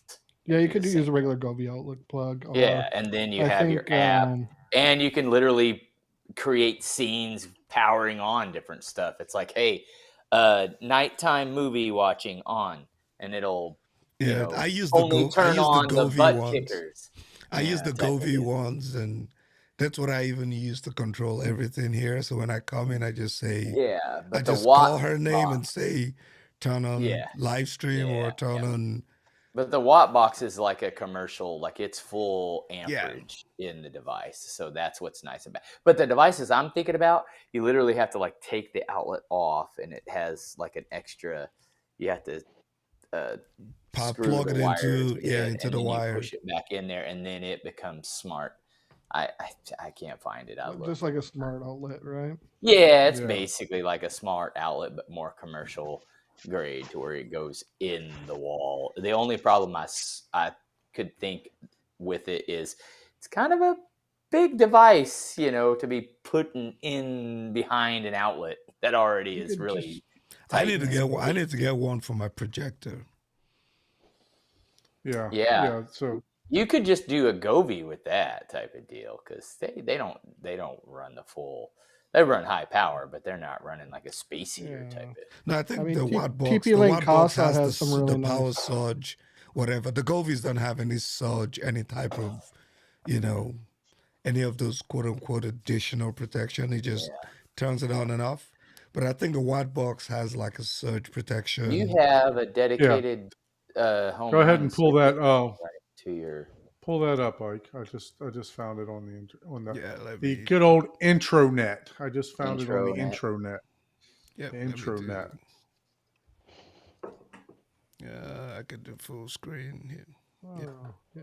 That thing Yeah, looks so really it's got the battery backup down here, and then it's got the a separate power module, the power plugs that you have, and they sent it to me in two different pieces. So, like I said, each one of these plugs are IP addressable, so I can turn it on and off with a click of a button in the app. So, but that's what we're looking at there. Let me go So it's to. two pieces. Is that upper piece and the lower piece? Yeah, so one is just the battery backup, and one is the power outlets. Hey, Oh, I okay. know that the comment that Beefy made. I don't know if that's how you pronounce that. It is true with the very true with your power outlet on your projector. You definitely don't want to just spontaneously turn it off. Like Right. you can turn it on, but you definitely don't want to turn it off because you want that cooling fan to To cool power down down. Yeah, and to slowly. Yeah, and I was just about to type in the chat, but I was referring to having a surge protection, not having like a Govee Oh, smart well, outlet the box for the that projector. the box that the Watt box isn't. Sure, I'm sure it has surge protection, Yeah, but some of them Yeah. have surge protection. yeah, you can get. I don't know. I don't know that the Govee thing might have. Shoot, it might have better surge protection than a surge protector. functionality, I guess, if you want to call it that. Yeah. Digital loggers. What about you, Inc, Calvin? Do you have anything backing up any of your systems or your projector or anything like that? Do you have anything? All I have is insurance. There you go. That's There all you I go. got. That's all you If need, it really. goes, if it goes, it goes. Yep. And nowadays, really, you really should just get, and it's required by code nowadays, just get a whole home surge protector. If you have new build, normally they'll require you, and maybe not in every area, they require you to have a whole home surge suppressor anyways, but you could also just add a surge suppressor to your dedicated home theater power. And you do that out at the breaker box, and then you don't have to worry about any of that as far as surge suppression. And guess what?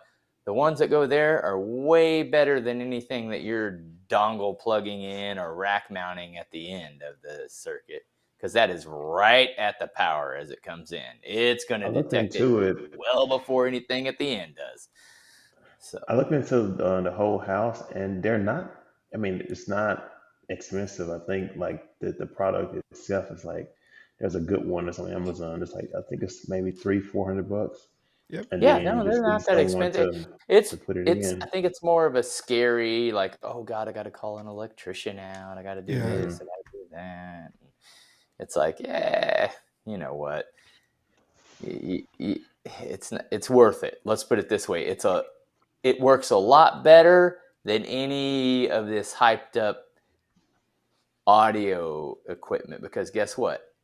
It isn't sold as an audio product. It is sold as a fire safety hazard protection device, which guess what? That means it has to have a lot more actual. It's regulated, like it actual versus going to PSI to you and performance behind it, like not this. Oh, yeah. And if you have 2 panel boxes, you got to have 2 of them, right?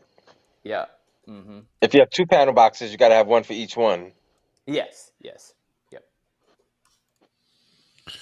All right, all right. Yeah. So I mean, look, just like you know, ease of use for the K word.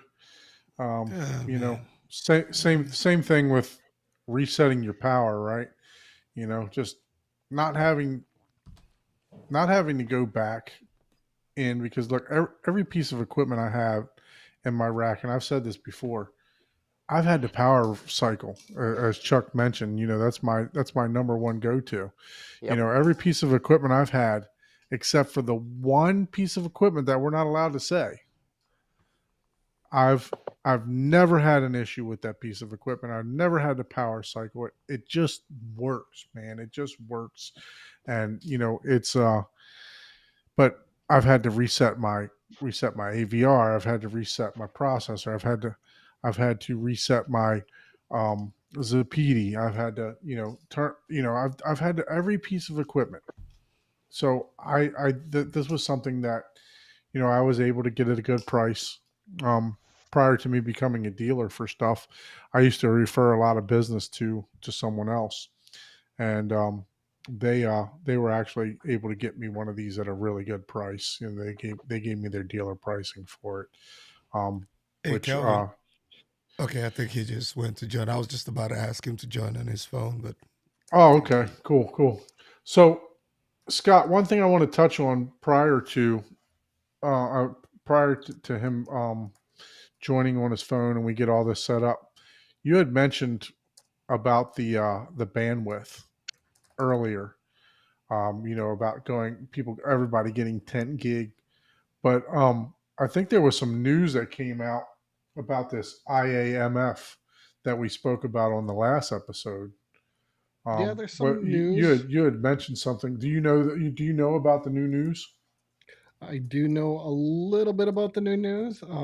I'm still putting together the information, but it sounds like they had made somewhat of an announcement during CES that there will be hardware from potentially Samsung this year with IMF built into it. We're not they weren't sure if they were going to call it something else, or they did not disclose whether they're going to call it something else. But it Right. sounds like it's going to be available this year. And then another potential news on that is that YouTube may be implementing it as soon as this year as well. And just to reiterate for people that didn't see our episode last week, what is IMF? IAMF. IAMF. It's a format that allows you to do spatial audio similar to like a Dolby Atmos encoding or DTSX or anything that is able to do the heights and the surround sound. It's the difference is that it's an open source package, so it's free for people to develop and utilize to make their own audio and also to decode their own audio. Yes, you still need to be intelligent enough to program and set it up at this point. But as time goes along, things will get a little bit easier. And do you know if that's going to be a smaller container than Atmos or DTSX, or do you know if that's going to be a size? Because that's part of the reason why you're not getting your video is pretty close, right? Whenever you're streaming something, it's So pretty close, but the audio is what takes the hit.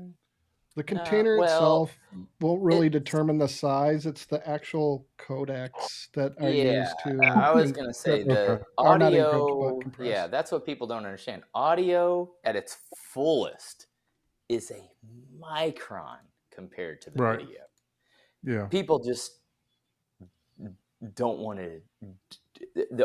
Here's the real reason streaming doesn't normally do like full whatever without PCM, because it's not as compatible.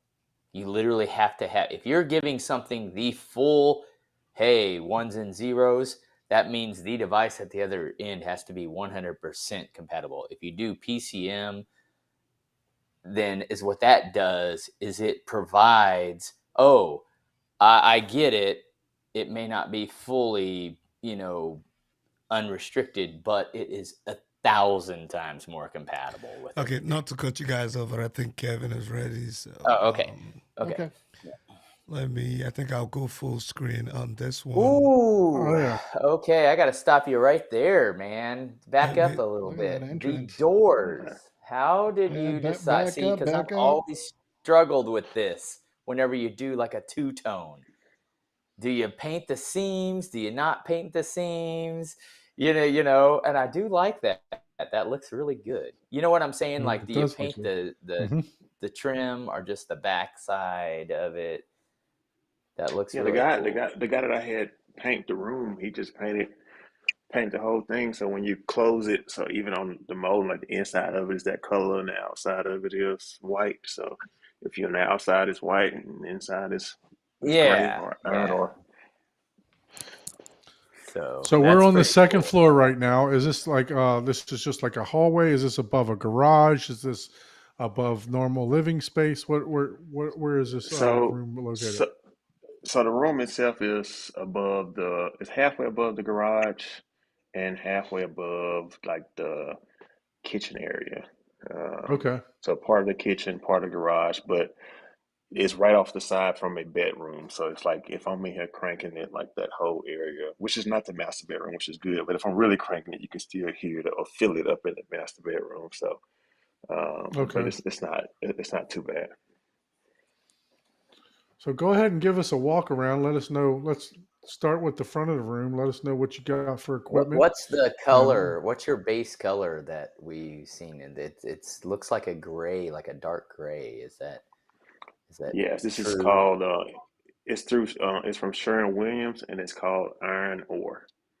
Oh, cool. Okay. Yeah, I Yeah, like so that it's color really actually. dark. Pretty It's cool. not black, but it's like the darkest. It's one of the darkest grays Yeah, that looks that you nice. can get. So from the front, if I sit down from the front, we have the acoustically transparent screen, and I have two of the stereo integrity 24s. I think they're in this box is roughly 14 cubic feet, but it has pretty nice room to breathe up in the inside there. So they get pretty low. I sent the picture of what's behind the screen, but it's three KEF in walls behind the screen. Yeah, and I'll show Two that of the after you're done with the tour. Gotcha. I'll show that.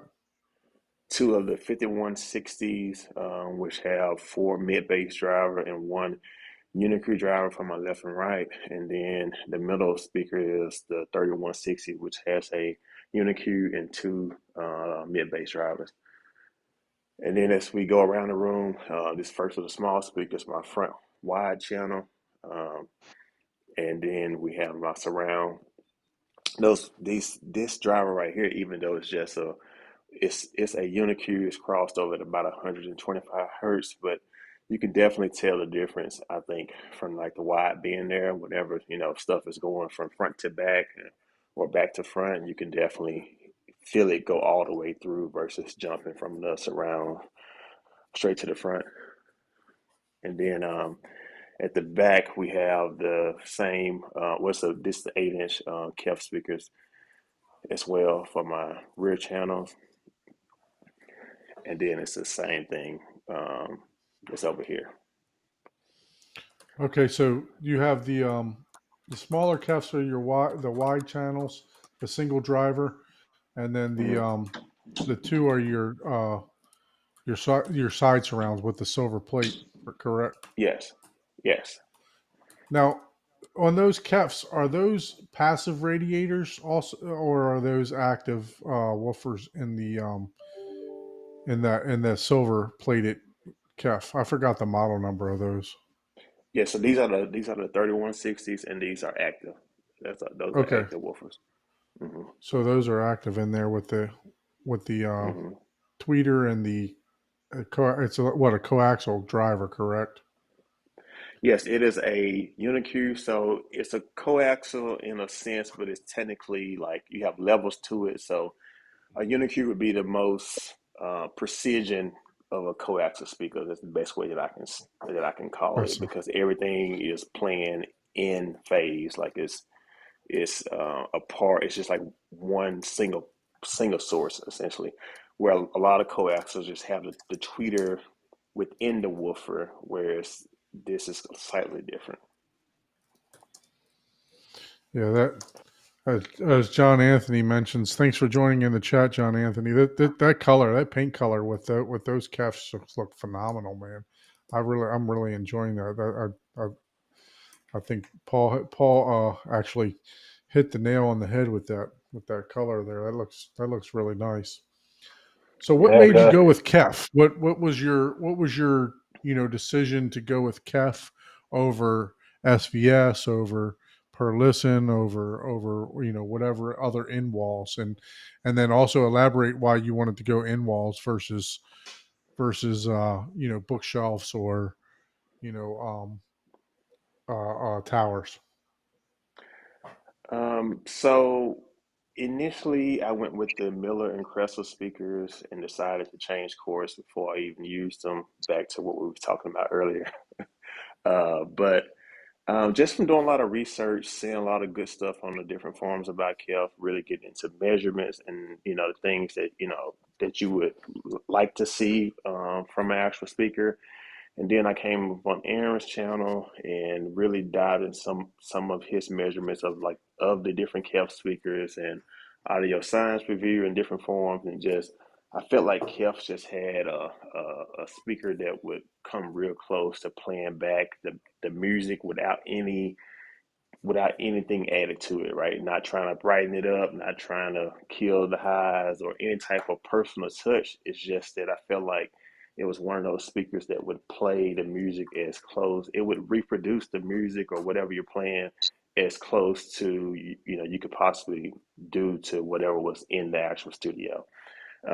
And so I was going to go with just your regular speakers, and then I started diving into the in walls and seeing that most of these in-wall speakers are designed like Kef's in-walls have a open back, which most people look at being a bad thing, but that's not necessarily the case because they're designed to work as an actual infinite baffle speaker.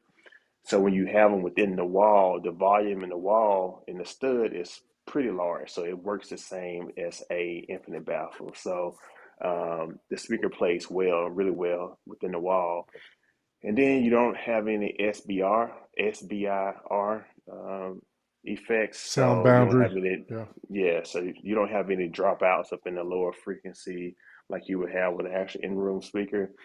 And then now your baffle is extremely wide too, like the wall kind of becomes your baffle. So as far as the bass frequency go, now I don't run these full range. I cross over around 80 hertz. So it's just a nice, consistent sound throughout the room, and that's what I really like about the Kef speakers.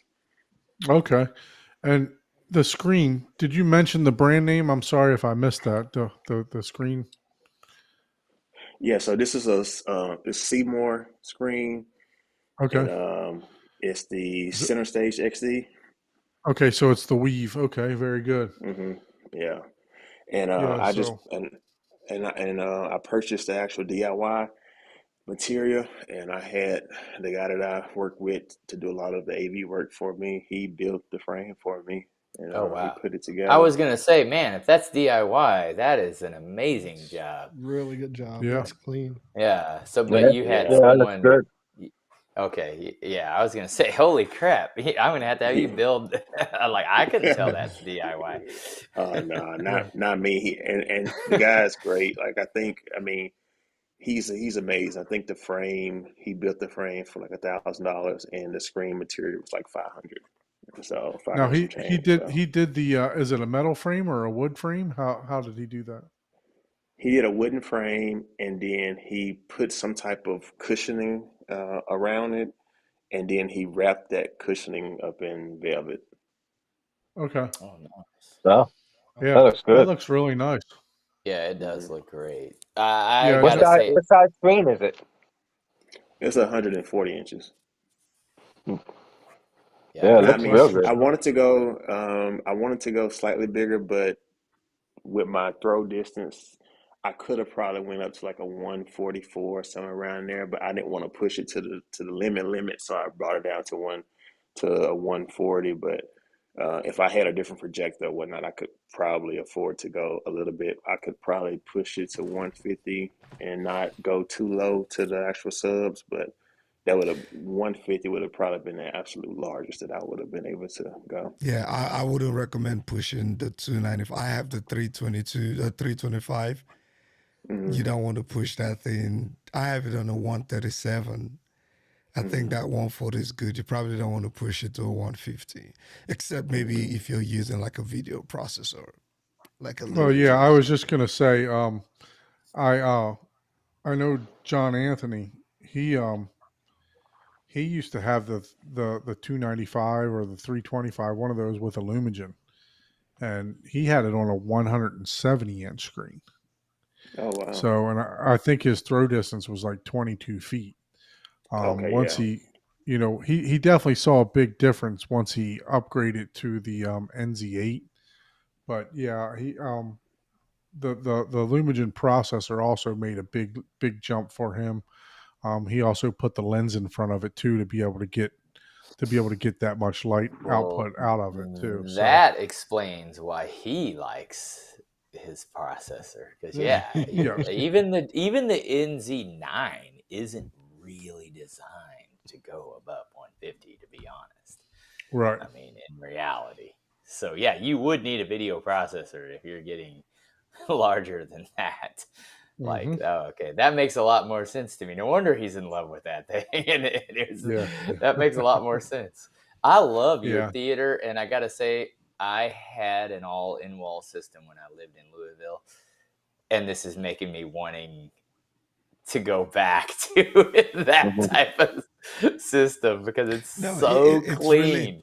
really so clean. You know, Yeah, it's it looks it, good. it Yeah. was the same approach I took when I built my theater. Right, I was Hmm. skeptical about in walls, and I went with a relatively budget set of in walls because I wasn't sure if I would like them. But man, they're here to Yeah. stay. You know, I might upgrade them, but I think I would always have in walls. I might get a 2-channel speaker just to put in front, maybe for listening to music, but just that Gotcha. will be just about it.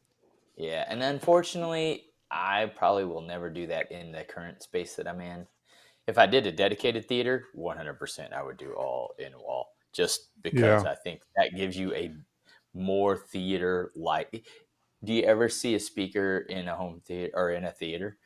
No. You do, but off to the side, out of your vision. Yeah, Yeah. sometimes, but a lot of them they're hidden behind curtains or whatever. But yeah, and sometimes you'll see the subwoofers hanging in the ceiling and stuff on the very highest high end theater you go to. But right Hey, now I'm Don. in an open concept, so like my backs, my surrounds, they have to be on stands, and I like to have everything matchy. That's more my particularness than anything else. So Hey, it's Don. like. Don, do you have the picture of the behind the screen? I think he shared Yeah, it with you on I Facebook. do. I do have it After up the here on talk. share. But before we go to that, Okay. I'm sorry if I missed this because I was trying to upload this picture to my Google Drive. Did you show the your Atmos speakers? Oh yes, I got so there's a Kef as well. The light is kind of in the way. I gotta. No, That's we one can thing I see them gotta get clearly. right in here. We can Lighting. see them Okay, perfect. We can see them okay, clear. yes. So these are Kef. These are 8-inch Unicue drivers, and so the way that the ceiling is made worked out perfectly for the Atmos because the ceiling is already angled like towards me. Yeah. So Oh yeah. I was able to get them up high 'cause I think right there that's about 11 foot where they're at now. I would have liked to have gotten them wider, but there's some couple boards running down the side right there, and so it would have been a lot of. So I said, just put them right there, and if I don't like them, I would move them out wider. But I really enjoy them there. I can get panning from left to right. Now, if someone is sitting beside me, maybe not as much, but like I say, we don't really have anybody over, or I have multiple rows of seats. So these are the Valencia. I think they're called the Prestige I like that piping seats. too. You got the piping put in them too. on the outside, like the little pipe. They call it piping that goes on the Oh, edges of okay, the okay. seat. It's called piping. This right here. Yeah. Yep. Yeah, Okay, that gotcha. edge. Yeah. Yeah, That's so nice. I got these. We just need to get a riser built for the back. So I haven't done that yet. But if I have someone over, um, I get to experience theater, pretty much every day. So if someone's over and I'm demoing something, we watching the game, I always sit back there because I'm normally taller anyway. So I just sit in the back and watch it, and I'll let Now, someone I else sit have a in the front. question, and maybe Don or someone else knows. You would think I would know as many, you know, uh, locations or demos I've been to. I see that you have a seat and then a love seat. Can you easily buy the extra arm from Valencia if you wanted to make that a 4 instead of a 3 arm front stage? I'm sure you I have, can, but I don't know I, if anybody knows off the I top of their head. haven't reached out to them. What the website shows. You have to buy another seat. Like I would need to buy the seat that has two armrests on it, right? Which is what I want to do. I love sitting with. So I'm kind of weird where I don't like to lay back when I'm watching TV or a movie, and I like to have both of my arms sitting up on the actual armrest. So but these seats are super. I mean, they're pretty up there. I got a great deal up on these used, so that's why I have them. But I pretty much wouldn't have them unless I didn't find a deal on them. But like a Yeah. single seat is like I think 23 or 2400 somewhere around there. So um, Hmm. I would like to get another one so that I could We'll have have to two armrests talk to here. them or get them to, because yeah, so to me, you should be able to buy that. You know, that Hmm. would allow people to grow. Because when I first saw that, I just assumed, okay, you and your wife want to have your spot, and then the kids and whoever in the Hmm. back can have their, spot as well. But I also thought, well, I would want an armrest in between each one. So it's like, I wonder if I change my mind, type of deal. Yeah, yeah, yeah. I'm right there. Which I thought about moving one of these seats up here and pushing this one over, and then this one will have two. But then I'm stuck with a seat that doesn't have one, and then it's like I'm not centered. I want to be centered, even though being offset slightly, it's not bad. So I don't know. I just got to figure that out as far as what we're gonna do there. Yeah. So are those microfiber or are they leather? This is a question from John Anthony in the chat. No, it's I don't know. If you go on the site and look at the Valencia Prestige seats, it's like a microfiber velvety Okay. type of seat. I want to say that they were at N-Wave this year. I want to say Paul saw it in one of them whenever they Yep. had that contest. I remember the video, Paul sitting up there. Yeah. But I was sitting in one of them. yeah, it's a real comfortable seat. And so when I was playing around too, like with Rue, like I don't have any room treatments up right now because I'm waiting on GIK to fulfill my actual order. But when I ran the actual RT60 for this room, I haven't ran it with the speaker with the seats on the outside of the room, but just the way it is right now, my RT60 was right at 500 milliseconds, right? And I thought that was pretty good for a room that doesn't have anything in it. So, but since these seats are like, they're not leather, so these seats are absorbing a lot of stuff too. And so I think Yeah. that's why the RT60 in the room wasn't as high as I thought it was going to be. Yeah. No, That those looks look good. phenomenal. I I like like the that. way they look. Yeah, And they it still, looks I real and good. I can and tell you they do recline and stuff too. some gaming up in there. You still got the joysticks laying right there, because it's Yeah. like, I see you vacuumed the floor, you did all the cleaning, and then it's like, but no, I'm not moving my joystick. Nah, that's gonna be Yeah. right there. So the PS5 is definitely play Madden and this racing game that I be playing with my Mm. son, and then I use the PS5 for my DVD player too. So um, Oh, and okay. Gotcha. yeah, Cool. yeah. So it works fine. Now it doesn't have like Dolby Vision, but it's not like you can use Dolby Vision up on a projector anyway. Yeah, and So I think they um, just implemented Atmos on the PS5, correct? Yeah, so yes, but so DVDs you could always use use Atmos. Atmos because the Oh, DVDs okay. was coming through. You can just change the audio settings to bit stream, and you can get Atmos. So that was never a Okay. problem. The problem was you didn't have any way to get native Atmos through the actual game. So all the games that was offering it, you couldn't get it whenever you was playing an actual game. So now if you play a game, you can definitely get it. So there's this one racing game I play, and it's like, I mean, stuff be everywhere, like just I feel like the Oh, that's games cool. utilize it better than the movies. Yes, yes. Yes, My yes. my friend Ton, he says that a lot. It's like a lot of this audio and immersion is really stemming from video games because it's ever changing, and they have to make it to where it's not just a static one scene repetitive. It's, oh, you may be in this one position, but you may be looking in 10 different directions. So they literally Hmm.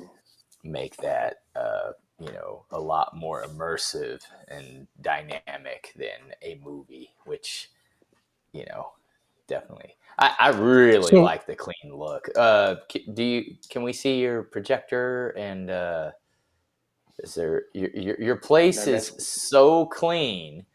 It's like, oh yeah, and it's that's like, and that's and honestly, like this is how it looks most of the time because only I really come in here. Like my son, he only come in here when I come in here. So How high are your this is pretty. ceilings, Kelvin? How You tall said is that 12 It foot. ceiling? go. It's 12 feet. Oh, okay. Yeah, I I see. noticed. I So can see the angle now. I see what you mean about the uh-huh. speakers Yeah, for the facing towards. Atmos. Those are yeah, they're that he didn't even have to get the angled in ceiling speakers. They're already I that no, Right. know. angle's already Yeah. there literally. for There him. you go. I You think got Hey, people your might 30 start degree designing going theaters on. like this now. I said the same thing. It's like, do you buy $10,000 a piece speakers that have an angle in it, or do you just build the just ceiling angle the for ceiling. like $5,000? I know, right? Not even It's like you five can grand. literally redo the whole Just room put a for less than drywall the there and equipment. angle it. Yeah, I Yeah, mean that looks really nice. I didn't even consider that. Well, I know that before you've mentioned in the after show that your ceiling was angled and everything else like that. But I mean this actually worked out perfectly. You know, to Yeah. angle your speakers right at the MLP, right at the main listening position. yeah, So yeah. No When there kidding. he was no first need showed to the spend Atmos extra speakers, I money didn't on see the those. angle until this angle right here. Yep, yep. Yep, in the Yep. front. I don't know if you can like here. It's the Just same go way. It's just straight at the So angle. listening position. Man. the wide speakers, we talked about wide dispersion for these unicues, right? So Hmm. those are kind of just shooting straight out into the room. There's no angle to them, correct? Can the tweeters be Correct. moved or anything like that? So the tweeters can't be moved. I went back and forth on this for a long time too. I almost purchased the RSL speakers that have an angle to them. They have a in-wall speaker that has an angle to them, and they're really good speakers. Matter of fact, I have them in my in our living room setup. That's what I'm using. So I almost purchased them, but I kept looking at the data on them. Going to KEF website, looking at the spinorama data on the dispersion, and when I calculated the angles, like me being off axis from the speaker at about 30 degrees was like a negative 2 dB up in sound pressure. Okay. So I figured that, they would be good for the most part. And honestly, like I'm sure if I had a speaker that was angled directly at me, maybe when I got the volume up really high, like if I'm listening at reference and something passed through there, I'm sure that this speaker's probably struggling then. So if it was Hmm. on axis and even whenever the system, did the levels, it didn't boost this speaker a lot. It only, I think it was at like a -7 or a -5 or somewhere around there. So it didn't have to boost it a lot either to get, to have it at the 75 dBs. for the reference level. So one thing that we didn't see in this room is equipment. Where's your equipment at? And that's a whole different story. My equipment is in a closet. Don't judge me. That's where I really gotta You don't improve have to at. show it if you don't want to. Just No, you no, know. I'm gonna show it You because know what? The I've been kind of reality is, I mean, unless you're trying to show off some blue lights, you know, yeah. I've literally I've been thought kind of about doing this exact thing right here in the closet next to me. Because I was like, I so could just put it all in a closet. That so looks like the good. No plan here. judgment. So like the plan here was to buy a rack and put it here and all that good stuff. But then when I told the builder what I was doing, he said, "Yeah, we'll build something in there that can do it." I thought it was gonna be crap. Well, what he built was actually it had pretty good space and Yeah. it could fit everything. So I just got to get in here and clean up the wires and stuff. Right now, the wires are not like they should be. They ran a whole bunch of wires they didn't need to run, like for the subwoofers in the theater room and downstairs. I went all passive setup, but they still ran. They ran the passive wires and they ran the coax cable.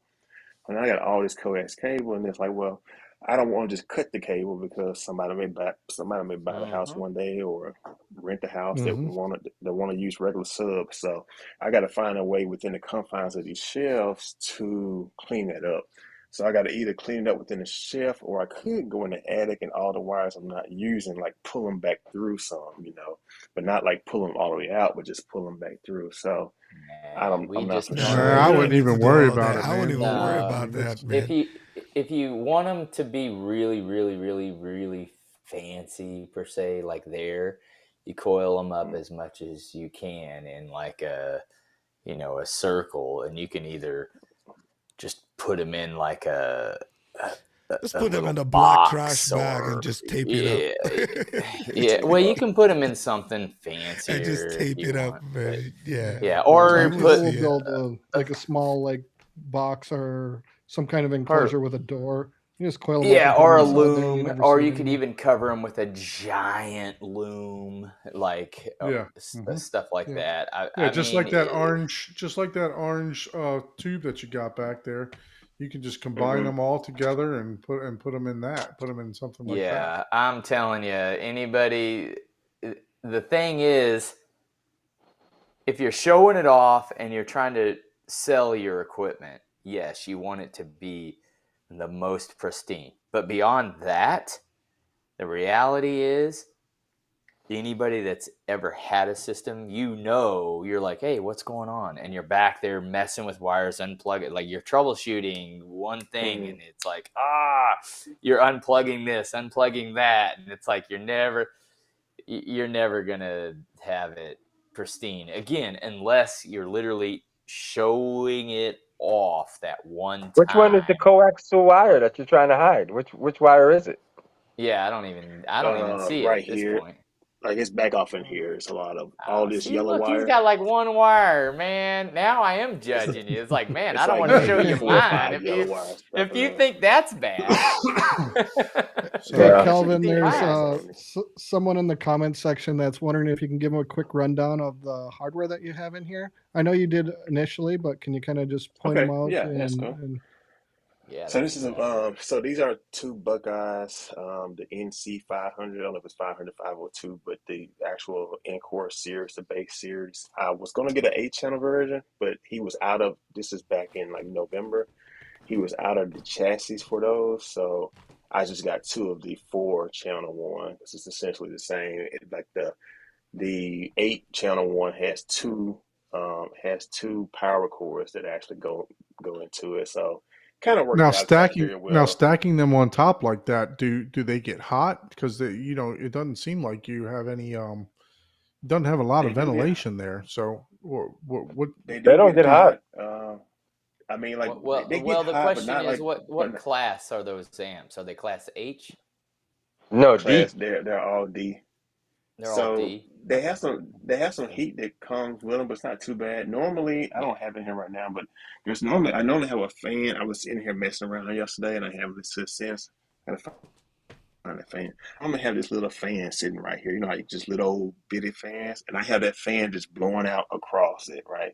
And it Right. just moves air for me because I was Yep. gonna get a shelf and put it on this shelf, but the more and more I looked at it, I was like, I just don't think I need it. So I just ordered some of those. You know those little hi-fi stands. It's like an inch high that people be using. Get them on Amazon for fairly cheap.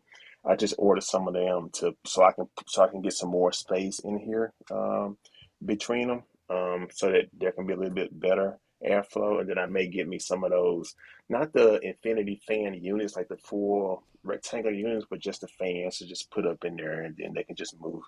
They can I'm move some air running too. I'm running those fans right now, and they work really well. What do you They're have quiet. above that? It's just your attic?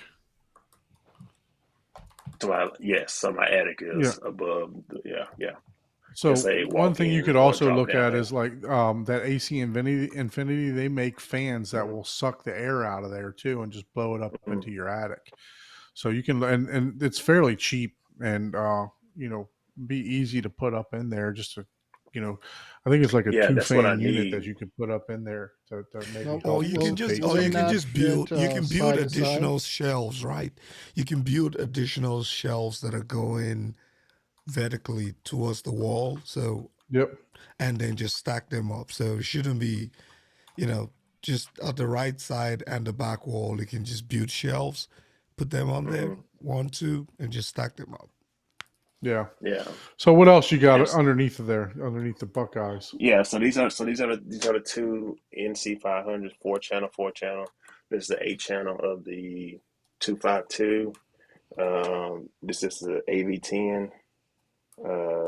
And then we have the 6700H, and this is what the living room and outdoors or the back patio is powered off of. Okay. So a whole nother receiver for zone 2.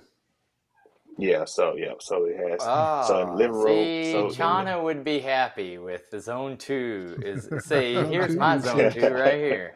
A whole nother power You got a button. whole zone 2. Yeah, so in the living room there's a 5 channel setup, and then outside I have 4 in-ceiling speakers out there, Okay. and then down Very here nice. is what power the subs. This is a PA, like a professional sound amp that's made by a company called CVR. It's a 4 channel Class D amp, and it's pushing like 4 times 3,000 watts. Oh wow. So it's pretty good power. I have 240 volt runs down here for it, but Goodness gracious. I've been having an issue where every time I plug it into the 240, it works like amazingly, but I'm getting some type of weird feedback. Like my other speakers, whenever I plug this amp into the 240, I hear this little tick through my other speakers. But when I plug it up in the dedicated 120, I don't hear it. And of course, the 240s they are dedicated as well. So I asked a couple guys up on the ABS forum about it. They gave me some ideas of what to check. I just haven't checked it yet. So it's still running Man, off 100 you were and pushing 120 way volts. too But much power. 240 is no joke, man. yeah, I mean, Yes. whenever that amp is Whenever, running off of 240, you could turn the level way down. That's a whole dryer and washing whenever machine. you get your Christy Griffin, you're ready to go. Yeah, you're ready to go, man. Yeah, My goodness. so that's Yeah. the amp that's running the subs. Like I say, Yeah, and we got it's to a beast. pick up that amp from the floor so that the carpet doesn't heat up. Yeah, I'm going to put something on it. I just moved it down there maybe 2 weeks ago, so I got to get something underneath it. But honestly, it doesn't. Even though it's pushing a lot of power, it doesn't get that hot. I mean, it has It fans looked in like it you could that put a blow shelf through right the on the back. top of the baseboard. Use the Mhm. baseboard Yeah, As a piece of shelf. wood. Yep. as chef. Look at the Yep, that's a construction good guy idea. already pointing it Look, Oh out. yeah, look at him. Look at I was the chef. gonna say, he saw that instantly, and yes, that is definitely. Regardless, you definitely don't want any of that sitting on the. Like, I don't even think Sitting on the your carpet. PlayStation Yeah, the should top be of your sitting on baseboard is the flat, carpet. so you can run a piece of wood right across from right across that Yep. baseboard, right, you know. Yeah. Then No just say, construction yeah. required except for go to Home Depot and give them the measurement to cut it for you. Yep. You paint it. You Okay. paint it white. That's about all you need to do. Shoot, you could probably buy prefabbed white, shelving that would. Yeah, You you can can. use. I mean, you can probably use a piece of old drywall, like that amp can't be that heavy. It doesn't look that heavy. So And on the top shelf, it looked like you got room behind the Buckeye amps. You could put a false wall, like you were saying, pull that wire, the extra wire up, and hmm put it behind a false wall. Yeah, put it Because it looked like yeah, you got room between the back of your amp and the wall. just put a drywall hmm there and just cover, or put Yeah, a right piece across, of wood. and it'll cover that hole in the back, and and all your wire could be Yeah. sitting right there where you won't even see it. Yeah, You know that's what I true. mean? Because the builder was going to fix this after, because they had to come in and cut these holes out because they made they ended up messing something up. But I liked having it open because I was still messing around. I'm like, just go ahead Yeah. and leave it open. But yeah, But is I there definitely see room what you're between the saying. back of the amp Yeah, and the wall? How much yeah, room is looks back like, there? yeah, almost like a Probably couple about of inches. maybe Yeah, 10 inches. yeah. You could put Yeah, 6 inch that's what I mean. false You can wall in come front of there and 6 have all inches your wire forward, hidden. Yep. 6 inches hmm forward with a false wall. Know what I mean? Okay. That's hmm a great Going from idea. left to right. Chuck, just send them the Okay. plans. Yeah. Yeah, he needs to know that Hey, you can, Paul like, you can could give you a set, 3D diagram. yeah, you could set something up there and then just have like a couple screws on the left and the right that Or will hold it hinges. up. And Yeah, then, just Yeah. use and then hinges so whenever you can you, open it. Use well, he would need to hinges. lift it up and pull it all the Yeah. way out. Yeah, he Yeah, don't need to open it. Just put 2 pieces of wood going up the sides of the walls, hmm and a piece of sheetrock that spans that left to right behind hmm that cabinet, that side cabinet, Yeah, right just behind past the it, network and closet. and that'll create a false wall. Just make it short enough that you can lift it up if you had Yeah. to come over your equipment. You Yeah. don't have to Gotcha. go to the ceiling. You Okay. know, Yeah, you then just you have don't to need a cut door a or portion whatever. out of it for your wires down Yeah, at the yeah. I bottom. wouldn't Give do a yourself enough. door. I would do something Yeah, that that's would what I just said. I wouldn't do a hide. door. I would just put a Mhm. handle on it on each end so that you can hmm lift it up to take it out. You know what I mean? I'll 3D CAD it for you next Monday. So We'll talk on the Design Daily High when you Five. return back to the show, Alex the Great has a comment here. He says, if you don't mind, really curious what GIK acoustic package you ordered that's on the way. So he's also looking to treat a room too with them. So when we get you Okay. back in the show on the computer, we'll go ahead and address that for you. Alex the Great will go ahead and do that. And Okay. I can do that. so you're using your PlayStation as the player, as you Yeah. mentioned PlayStation. prior, and you hmm got two And separate head units basically for one for the downstairs and one for the patio, or the downstairs and the patio, and then you got hmm the AV10. AV10, right? So how are you Yes. liking the AV10? I know a lot of people have got that. Chuck's got the AV10. Fred's got the Yeah. AV10. You know, what do So you I, think of it? so I would say it's a really good product. Before I hooked up the AV10 in here, I had my 6700 in here, just because I was waiting on the amps and I wanted to hear it. So I went through the whole exercise of hooking it up. And really, the only difference between that and 6700, in my opinion, was just that with all of those speakers, the 6700 did really well. But when you got, if I was playing music, when I got up to like maybe a -10 or -5, I could definitely tell that I was kind of running out of juice. So with the processor and running the amps, you don't really have that problem at all. It's a lot of Right. you have a lot of wiggle room. So I would say that the 6700 is just as good if I had an actual amp, or if I would have just ran it from the, using the using the outputs on it, it would have been a really good product too. So, but I love the AV10. I don't really, I haven't had any issues out of it. I mean, it works. I don't, I listen to a lot of Apple Music through the Apple TV, and So your I have. AV10, what manufacturer is that? A lot of Isn't people that don't know. I know a lot Marantz? of us nerds don't Oh, know gotcha, all gotcha. that, but a lot of we need to make sure manufacturer and then model number, not just model number, because only us nerds know Gotcha. Well, what that if Yeah, you is. so the Google AV10, AV10 it'll is pop right Marantz. up. Yeah, Yeah, but yeah, do you really yeah. need I to got you. It's a Google while you're Marantz. watching a So, video? I so wouldn't. I'd really, be like, what the hell's that? AV10 is made by Marantz, and the 6700 is made by Denon, who are essentially the same company for the most part. Correct. There's Sound different United. divisions. Same Yeah, parent Sound company. Yeah. United, or what do they call this stuff now? Massimo, Massimo, yeah. something like that. Massimo. Massimo. Yeah.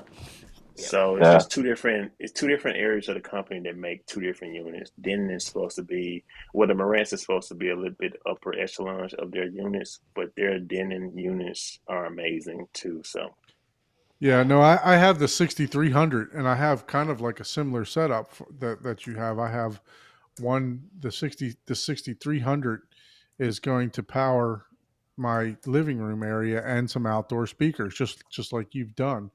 And then I'll have a different processor, and the amps, the Emotiva amps, are going to process or are going to just do the theater alone. So, very similar Now, setup. now, and aren't also Denon with 67. primarily receivers? They don't make processors. I don't know. I don't Correct. know that they They have a don't make processor. Yeah, they Yeah, don't make Denon is primarily standalone processors, receivers. but all their receivers now they have pre-out, so you can make Yeah, them you can you put can them in treat Right. them preamp mode. just like a processor. Yeah, you can treat Yeah. them like a processor, but they're basically Yeah. receivers, but they do hmm have, like you said, the out so that you can use amps. Yeah. And the thing that's always gotten me is I would think processors would be cheaper because you don't have to put amps in them.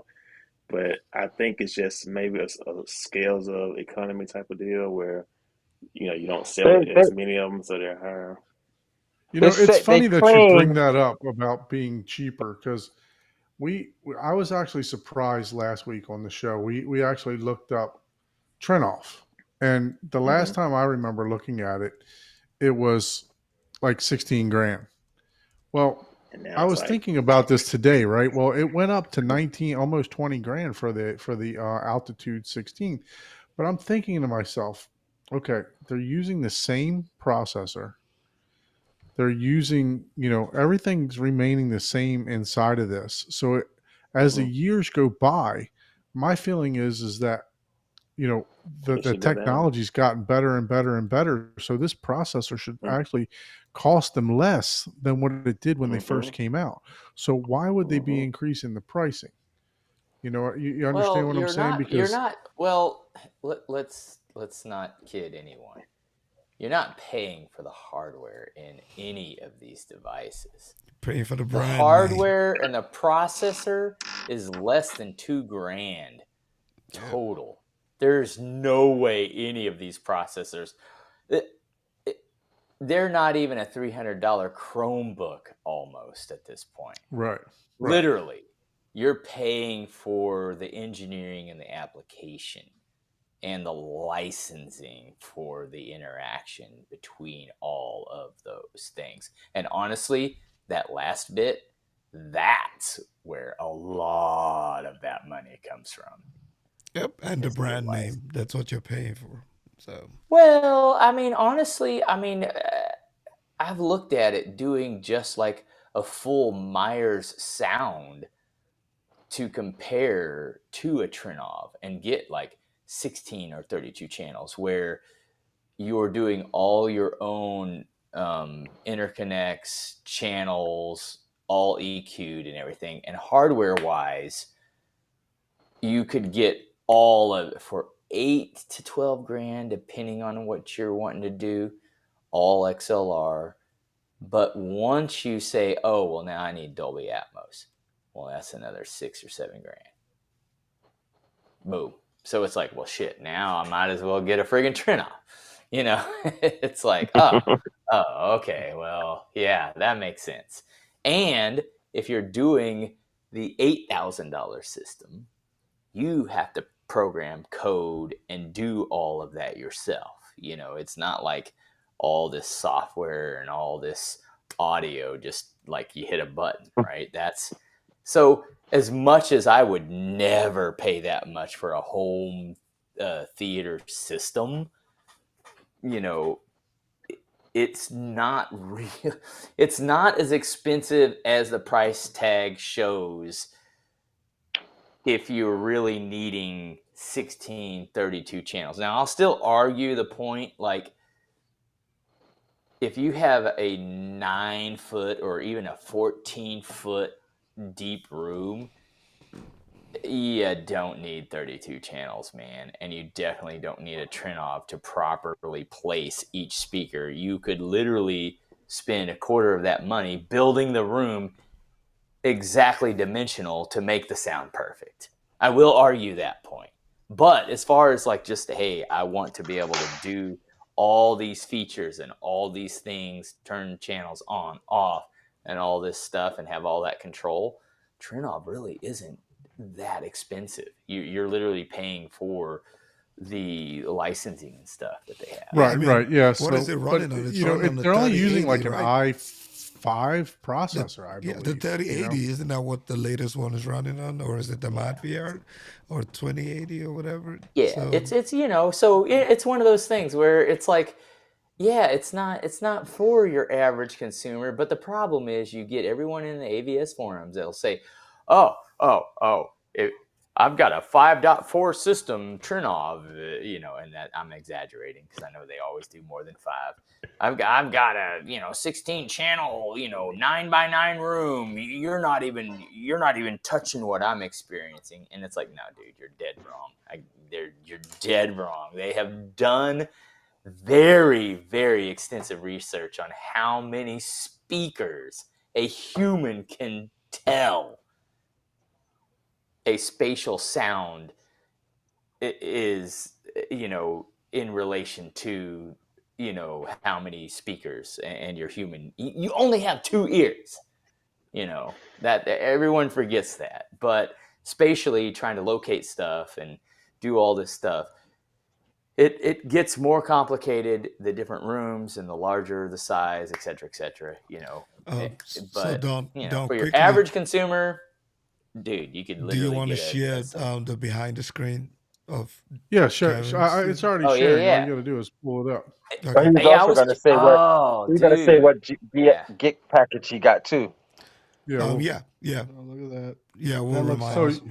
So you got the larger of the two for the left and right. You know what? I hate to say it. It's almost a sin to cover those up with the silver. I was thinking the same thing. I'm like, do you ever take your man, screen you need to take that scrreen down, man. Or have like a lift for the screen. Yeah, you need a lift so while you're listening to 2-channel, you can see So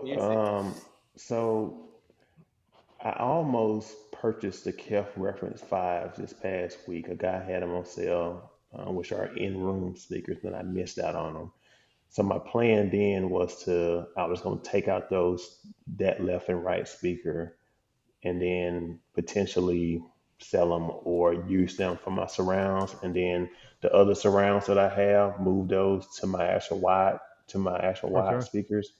But then that fell through. But what I'm thinking about now is I really like the way it is now, but I'm thinking about in the actual corner, build me a angled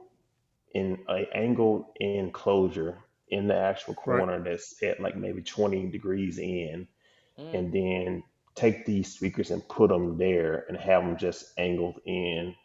And yes, the angles are kind of off some from what Dolby Atmos spec slightly, but the dispersion is so wide on these speakers, I feel like that I would make up for it. So I'm still debating on if that's what I want to do with them or not. So is there a reason? Is there a reason you went with a smaller center? I bought these used, and that's what the guy had. Oh, okay. Now, that makes sense. Now Kef is KEF has a sale on their reference in wall, so it's the next level up. Like just like they got the reference 5, reference 3, and reference 1s, they have a sale on their reference 1s. I mean, on their reference in wall speakers. So part of me is wanting to, either just buy the actual center channel of the reference speaker, which is like the gold and black one. That's my favorite one, and that's the one that they have that is on sale. But buy the center speaker and then put the reference speakers to center, and then use this one and another regular one like this one for my wides, or just replace all three of them with the actual reference speakers. But I'm still adding up the numbers on that. Yeah. Yeah. So, like you said, you could take those out and put them on your sides, and then move them all around. But when they built the construction, do you have fire blocks and stuff in there? That's the cross member that goes horizontally across. That's the only thing that can inhibit you from being able to do that. Yeah, in Texas, we don't really have like the fire block stuff. Okay. So it's just 16 on center or 24 on center studs, and nothing going across the middle. Okay. Yeah. I'm surprised you don't with ceilings that high though. I mean, 8-foot ceilings, I wouldn't expect it, but 12 some foot. houses have them, but I think I do have some, but it's not like. Hold up. So when you say fire blocks, let me make sure that I'm understanding what you're saying. What are you referring to, like just the extra material they put in between it to prevent No, fires? it's a horizontal 2x4 going across. Wood that runs across the drywall between the studs. So you got your studs going vertically, just like your speakers, right? So just imagine laying a 2x4 across in between your two speakers there. In between each flat. stud. Okay. Yeah, usually about 8 foot up. There's usually a horizontal in between each stud. No, now we don't have that, but there are some areas that's on each wall where they have like 5 studs back to back to back to back, like or 4 studs back to back to back. I don't know if that's accomplishing like the same thing, but we don't have the horizontal ones. Yeah, that would be your load bearing. That's what I'm about to say. There's something load bearing sitting on top of that. Yes. Yeah, those run up to the support for. Those look beautiful.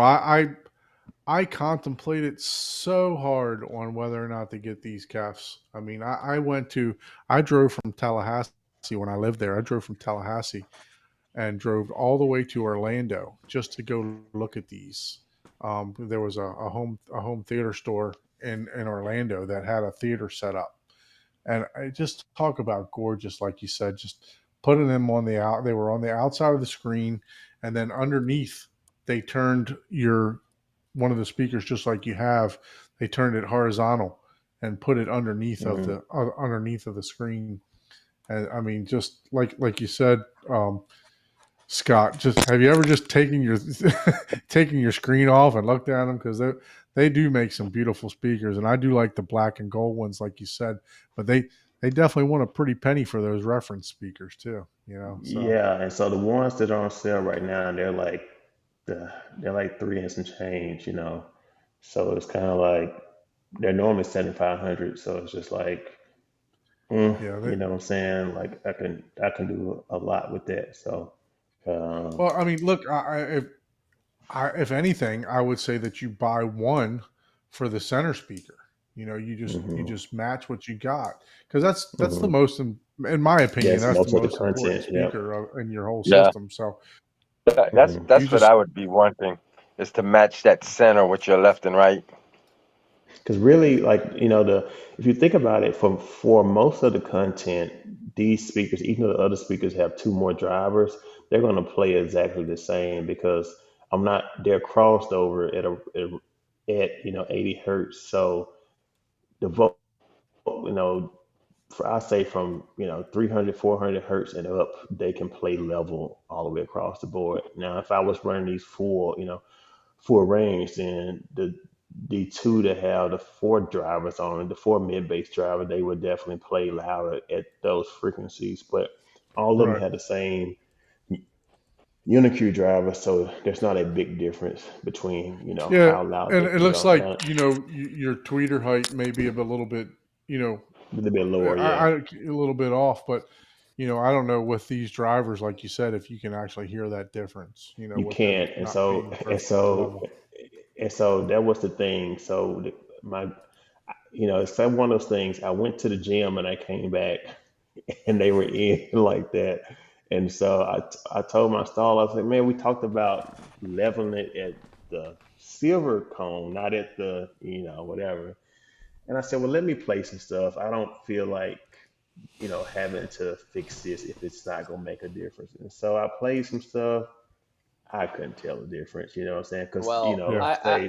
I'll tell you, when I saw this, I knew everyone would have this particular question, because normally you would line up the silver. hmm But is what I assumed, and is what I think you would tell everyone, is the left and right are so much taller and your subs are yes, really large that you yes, put the center speaker to ear on level axis. and you put the left and right. And I don't know if I missed that, because I So had to step away. honestly, it wasn't done on purpose, but I think it worked out better like that because, Yeah, as you because that, said, a that lot of that's your, what I assumed you yeah, did on like a purpose. lot of your, Because I thought about it, I was like, you got everything else so perfect. So I was like, mhm, so this has to have been intentional, You at yeah, know least what? from my perspective. I think the offset actually makes it look better if it was screen off. Like the Yeah, offset looks good. it looks And good. it's so little that at your seating Oh, in distance, I can't imagine you reality, would ever tell the difference when it's panning left or right. Yeah. there is Yeah. at that distance, yeah, no. But yeah, There's if it's no on the Well, floor, most I'm people a have a vertical center anyway, and it's always yep, lower. yep, You That's know. true. Exactly. That is exactly. true. And I have that right now too, Yeah. and I The wish that's what I'm horizontal saying. center. I'm thinking, man, I need to go friggin' in walls, man. I could just hide my front but stage At least, completely. at least the front, Paul. I The will say because that that's the problem I'm going to run into. My back wall is not very deep, so I can't hide the speakers back there unless I want to lose 8, 9 more inches of my theater. Maybe a foot more of my theater, and I'm not willing to give that up. So those speakers are probably going to be mounted on speaker mounts on the back wall for me.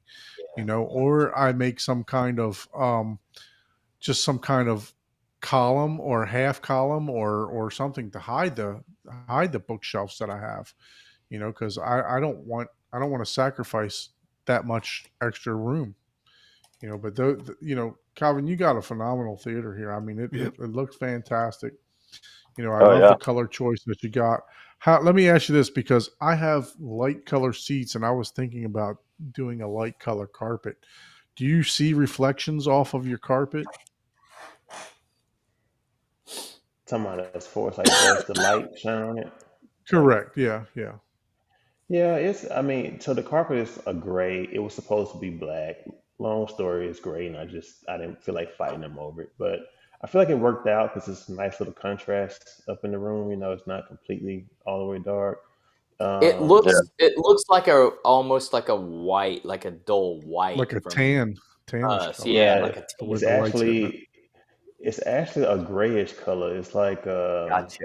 Okay. it's not as dark as the wall, but it's not as light as this picture is making it seem either. Okay. And Okay. Gotcha.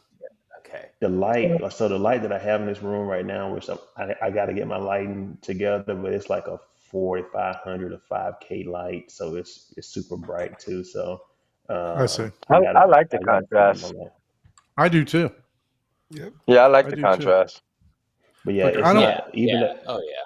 Yeah. even though it's like a no offense to silverish everybody that color. just has a black hole theater. Whatever you Mhm. like is whatever you like. But I do like the contrast, like you said. I like how it I'll works offend out. all those people. I love that idea of doing the black hole for the first foot or two, for your dedicated theater. But to be honest, I mean, uh, how many, for all the people that have their super high-end theaters, how many people and or movies do they really watch versus how many times do they talk about how amazing their theater is? Like, I watch movies all the time. I just watched the Blue Beetle last week, and a lot of people said that wasn't that good of a movie, but I was like, man, I really That like was a that good movie. movie. Yeah, I like Yeah, that I was movie. like, damn, that was one of my favorite Marvel movies to be, It, or it no, was. it's Yeah. DC. It's DC, DC. Yeah, DC. yeah, my bad. Yeah, it's a DC. I was like, man, that's one of my favorite ones. It had a really good storyline, and I don't know, it Yeah. just seemed. It was funny. Yep. Yes. Yeah. And it was definitely heart wrenching. I was like, oh man, damn. Yeah. So yeah, I That really family like that aspect to movie. it. Yeah. Yep. Yeah. I enjoyed Yeah, it. exactly. I really like Yeah. that movie, So I'm It's I funny thought I I'm because was saving seeing that that movie same for color that you when the have, theater's Kelvin, done. on my walls, and to my surprise, I wasn't the one that had the paint mixed. I ended up with a deep dark Barney purple, I called it on the last show, but it actually came out pretty good. Yeah. Yeah. Yeah, it's pretty wild. Yeah, I don't know, I might just go with a gray that I have, or that type of gray. I like the That seems Yeah, gray. pretty I'll cool. tell you, gray usually would turn out better than black. To be honest, as someone who tried 3 different shades of black and just got tired of them and ended yeah. up with gray. Gray gives So it And what that was wrong gives with it the that black? What modern was kind wrong of with the feel black? to it. It's clean, and the room Yeah. doesn't close in on you it as just got, much. yeah, Yeah. just like Scott said, it closes in on you. And then black just kind of reveals any type of scuff, Mac, or Oh, anything. well, that's You true. blow Yeah. dust somewhere and it's just like, you try to clean it up. It's I like, had a black truck before, so I understand. Oh yeah, the black yeah, you car, will yeah, get for sure. tired of it Yeah, I quickly, have especially with 2 young black kids. motorcycles, and I used to have a silver one, and I'm like, damn, I don't think I ever cleaned that silver one. I have to at least wipe off the black one every now and then. Like, oh, I yeah, think the problem with the black is it could never look like velvet, so Yeah, therefore the black is never right. So yes. the gray, the gray is always right because the Yes, there's black no is never right. expectation with the gray. Yes, because I ended up Yeah, I ended up putting the velvet curtains in the room too. Because when you put black, you're expecting something, right? And right. And then my screen I used a Seymour center stage. It does come with the black velvet borders. And no matter the black, I got the blackest one, Blackron or whatever from Sherwin Williams. I got the The blackest one from Tricon, you Home got the Depot. Tricon black? Yeah, You tried the, oh wow. both of Yeah, them, you could still tell, both of them looked like gray to the yeah. velvet on the projector screen. I was like, man, so I just bought some cheap velvet from Amazon and it's a perfect match. It's like, Yeah, I could have saved my money, man, wasting yeah. my money on paint, black paint. It work. Yeah. Hmm. I'm You loving them didn't get subs as that. well, man. What I know. what the subs look awesome in that room. yeah, so the subs, those are stereo integrity 24s, and I had a guy in Florida, I can consider him an actual buddy now, built them for me and shipped them to me. The actual box, a guy named Charles Oh, I gotta King. plug in my phone. He's been, on the forums on AVS, and he works with Stereo Integrity a lot now on building enclosures. So it was almost cheaper for me to get him to build them and have them shipped here versus I could have gotten done for cheaper here, but to have someone who knows this speaker, who builds a lot of them and get it done right. So he built them for me and he We shipped them had a to me. very similar conversation about that type of situation where, like, I think was it you or it was someone else about speaker stands, right? And hmm I came in tail end, and I'm always the cheapskate. So someone asked me, "Oh, what do you advise?" Right? And we ended up circling around to where I was like, "Well, in that scenario, I would probably buy." And then it ended up being we asked Chuck, literally, what would you charge to build that? You know what I'm saying? As a professional, not a Hmm. buddy, not someone you know. What would you charge? And that's when you look at, oh, well, you buy a product that's mass produced. How much would someone, and that's a good idea a good way to see how much you're getting ripped off, right? Hey, here's a mass produced product. It may seem expensive. Okay, well, let me go to a third party. How much would you charge me to do this? If it's more, then you know, oh, I'm not getting ripped off. Versus, okay, how much time am I willing to spend? Now, the thing that a lot of people forget is like, as a, someone that's very, penny pinching, it's like, sure, you can do it yourself, but are you going to get the quality? And sometimes you buy stuff and it's like, oh, I paid so much for this and it's just not quite perfect. But if you're doing it yourself, it's not going to be, oh, there's this one little thing off. It's, oh God, this looks like shit compared to, or you're going to spend 2 or 3 times, redoing it. So you're going to spend 5 times as much time doing something. There's a trade-off, and you have to find out. Like for me, I did like some resin tables and stuff like that, and it's expensive. Resin isn't cheap. And if you make a mistake, well, okay, there's $100 worth of resin that I'm ripping out and throwing away. And then, but you're learning. You have to be willing to, hey, I'm going to be enjoying it or learning from the experience if you're doing DIY. So DIY is great. It's fun. I love it. I'm more of a DIYer, but it's not always the answer. And no, absolutely not. Especially with this type of speaker here. Yeah, and I love the fact that you have to found put like four baffle. I looked at this. You have to put like 4 pieces of 3/4 inch plywood for the baffle for these type of speakers, a minimum of 3. So I mean, you're really stacking to build this box here. So yeah, you got to know. Yeah. Mm-hmm.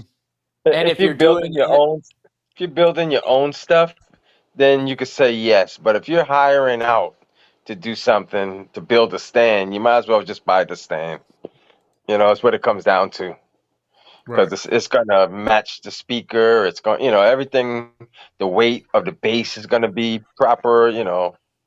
And so, exactly. So one way that I kind of look at things like this is like, I'm not knocking any company. I think a lot of companies are doing really good work now.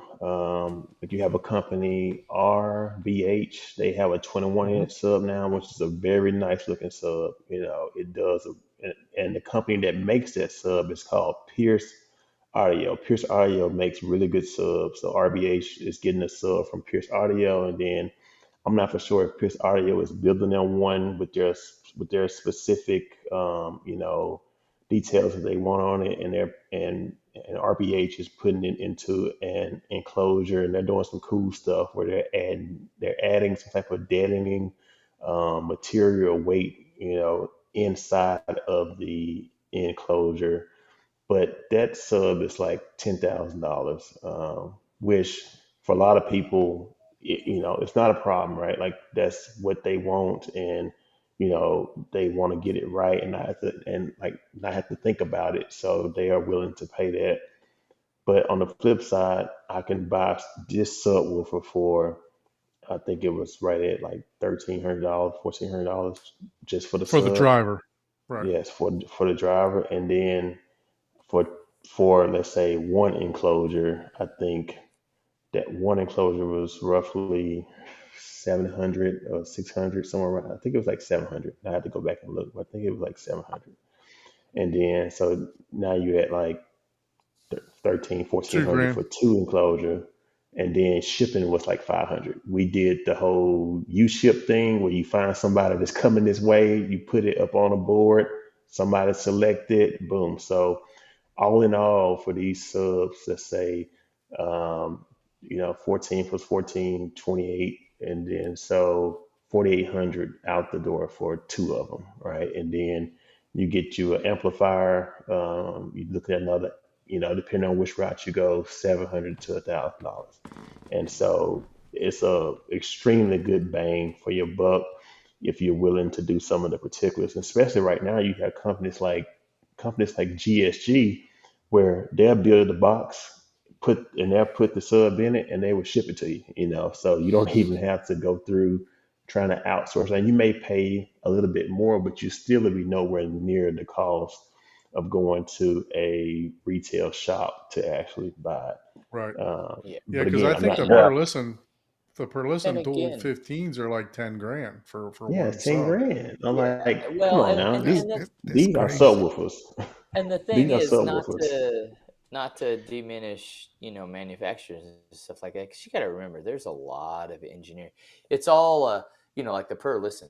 Those are amazing speakers, and they have a lot of engineering, and you got to pay all the engineering, The R&D, Hmm. yeah. R&D, people yep. that are, giving that 1% or 2% gain. Now, we don't see that right now, but in 20 years, every little gain adds up because, just like me in car audio, like some of the processing and stuff like that, like back whenever I was into it, that's like $200 now. It was like 3 or 4 grand Yeah. back Yep. then. And I'm like, Hmm. what? My mind is like, oh my God, I could make my stuff sound way better now. But now I'm like, I don't care about my car audio because I'm not out, cruising the strip all the time trying to show off. I'm, going to the grocery store. That's about it. But yeah, all this stuff. But the DIY community I really love because it really, gets Yeah. people together and it's fun. And if you were local, like if you live next to Chuck, dude, you pay him a couple grand to build a speaker, I can guarantee you that thing's going to look better than anything mass produced. You're going to be like, oh. Yeah, DIY and a yeah, sub is definitely. different than DIY and a stand, speaker stand. Yeah, I, yeah, I that's can true. understand buying the sub like that, Yep. because it's a lot more, like you said, you get a lot more bang for your buck. Yeah. Well, yeah, I mean, you have to know the cubic foot that driver needs, to perform the way it Yeah, needs.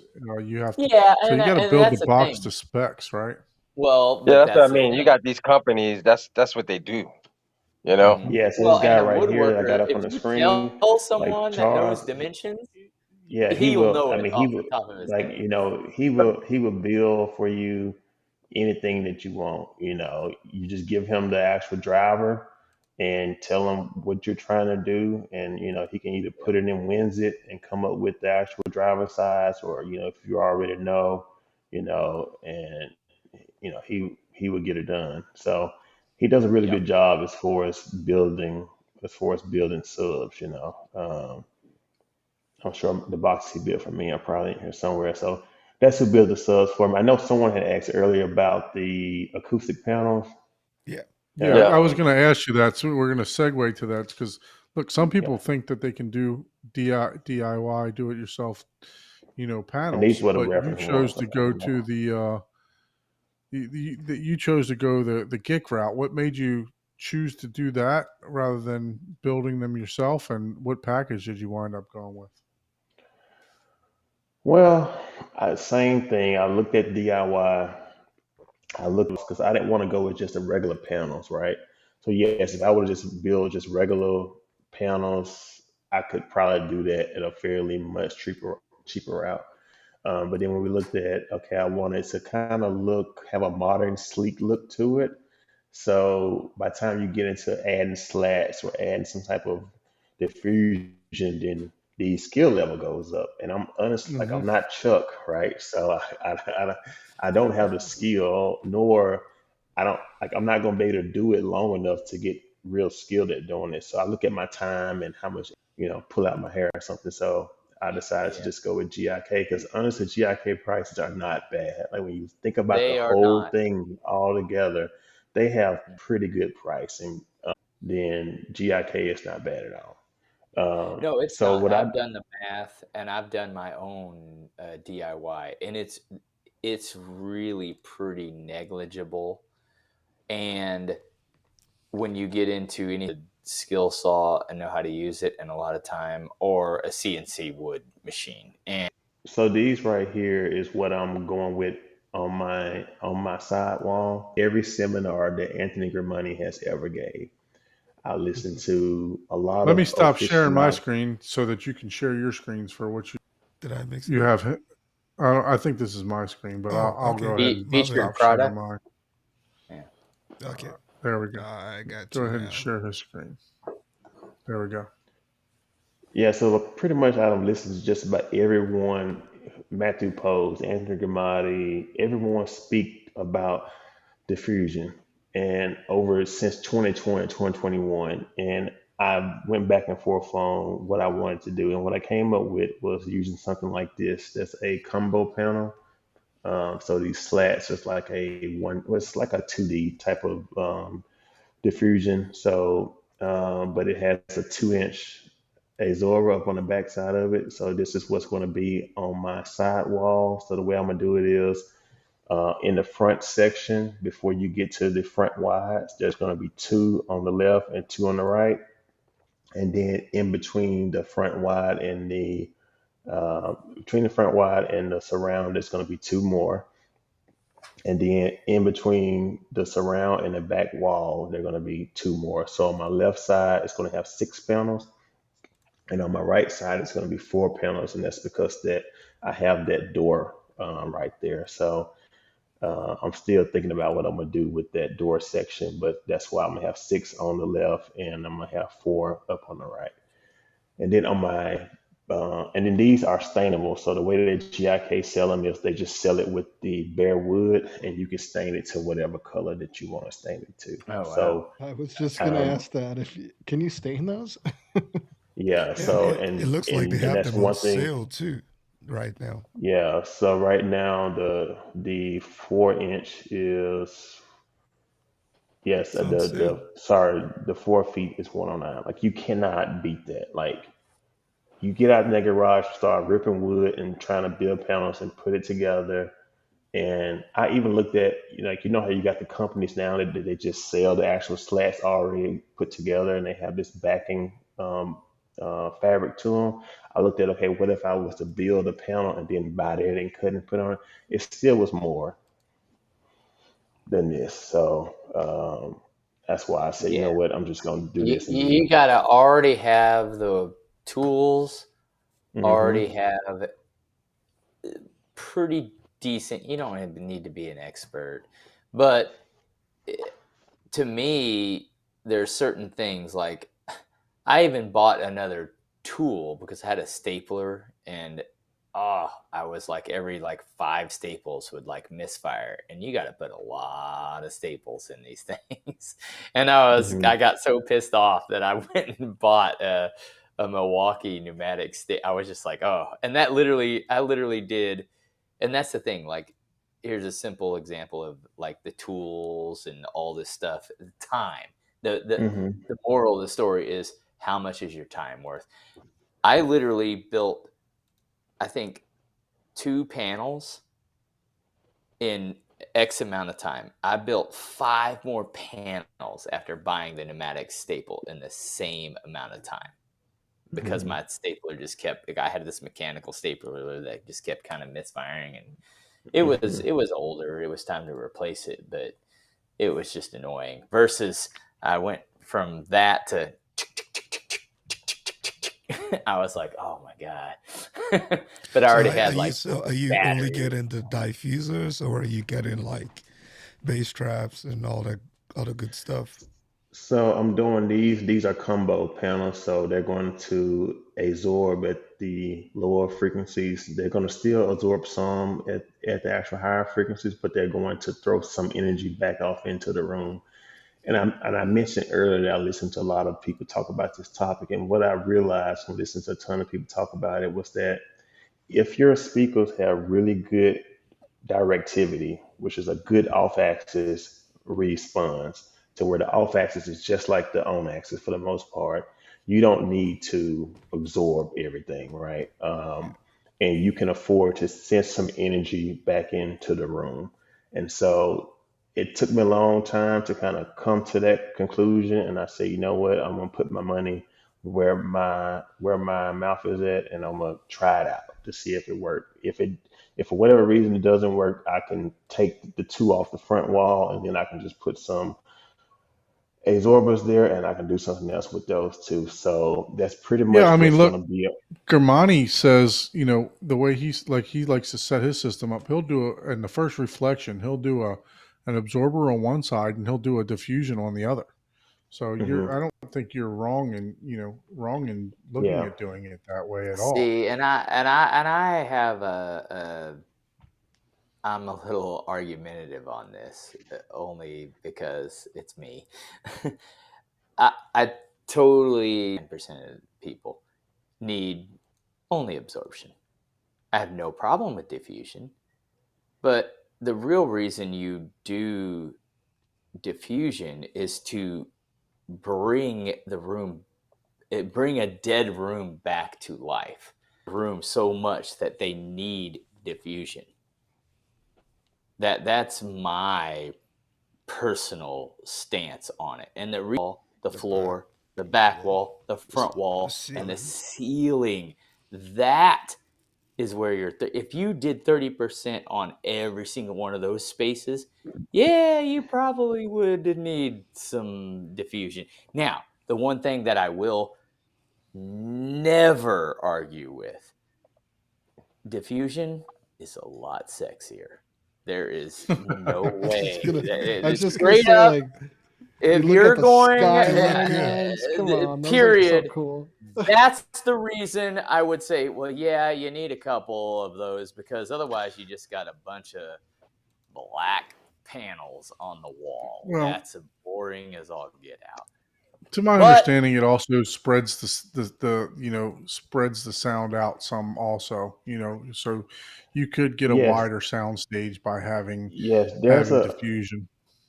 There's a video I found. This guy with there's a guy that how do he you has get a these models of wider showing it. how do you get a wider sound stage? See, that's where someone said something on a forum, that how do you get a wider sound stage from a reflection?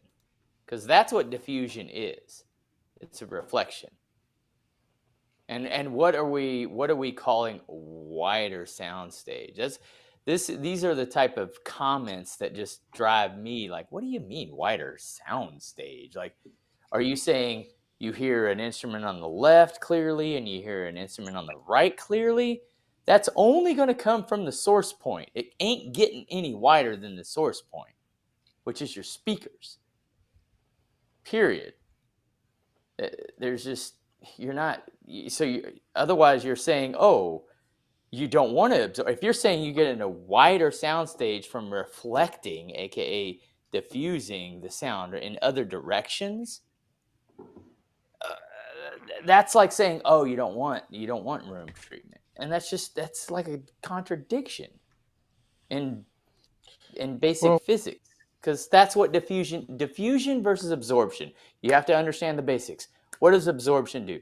It basically absorbs the sound, like sponges it and holds it back as much. Diffusion scatters it in random spots.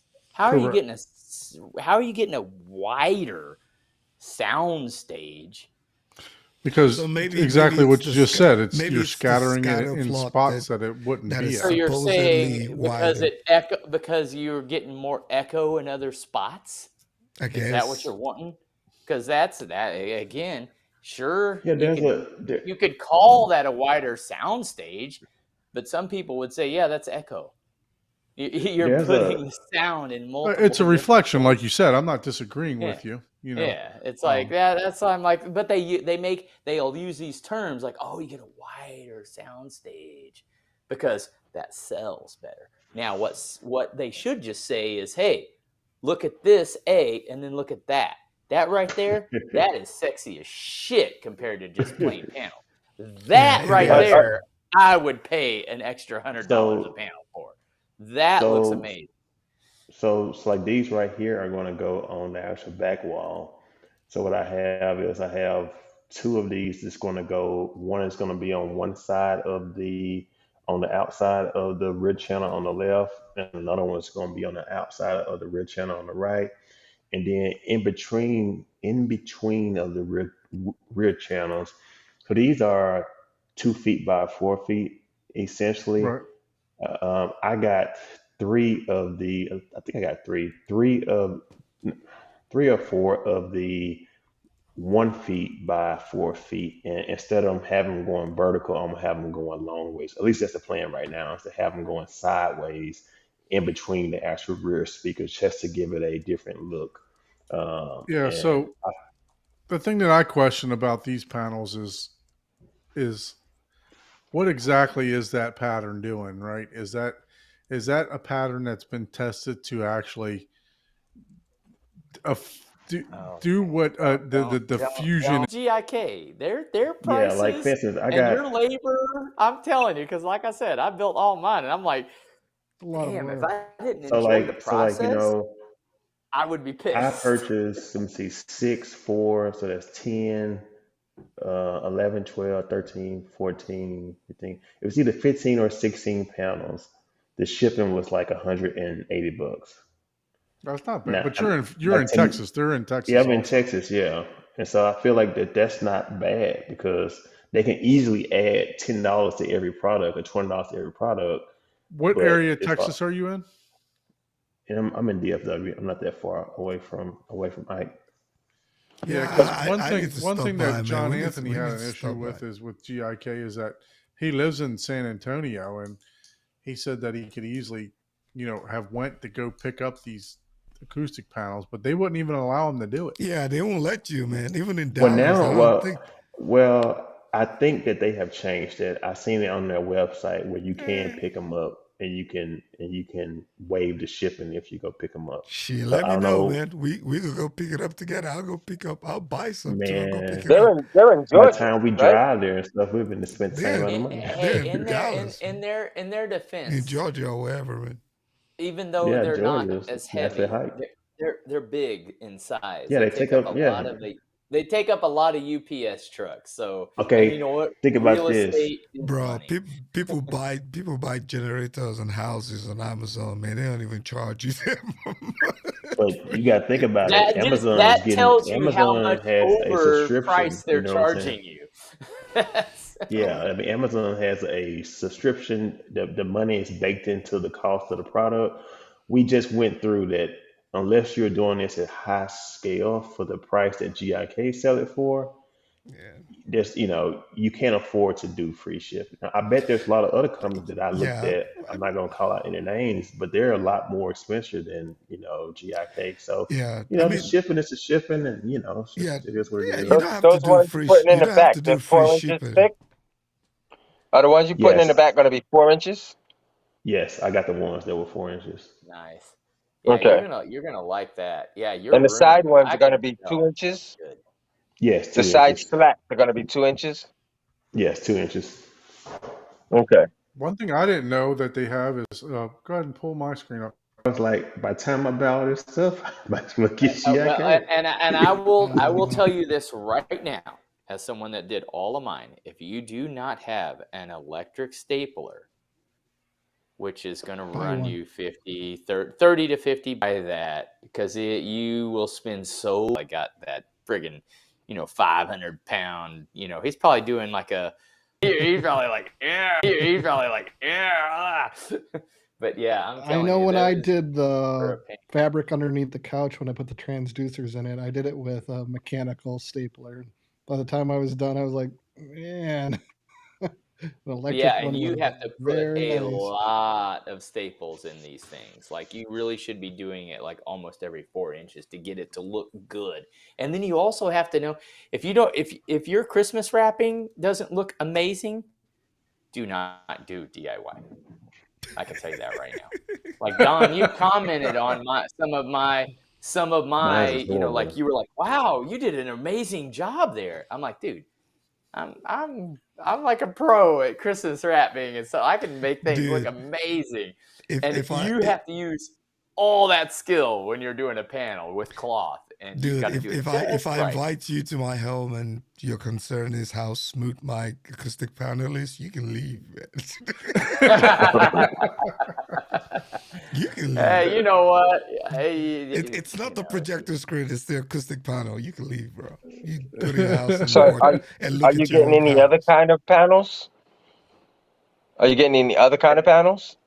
Any you know, bass like No, traps? sound so channels or anything so like that's that? it because okay, so I was checking it out again, listening to a lot of people talk, and like how my ceiling goes up and how it's not at like the lower your ceiling is, the more you need to reflect. I mean, you need to like treat it, sorry.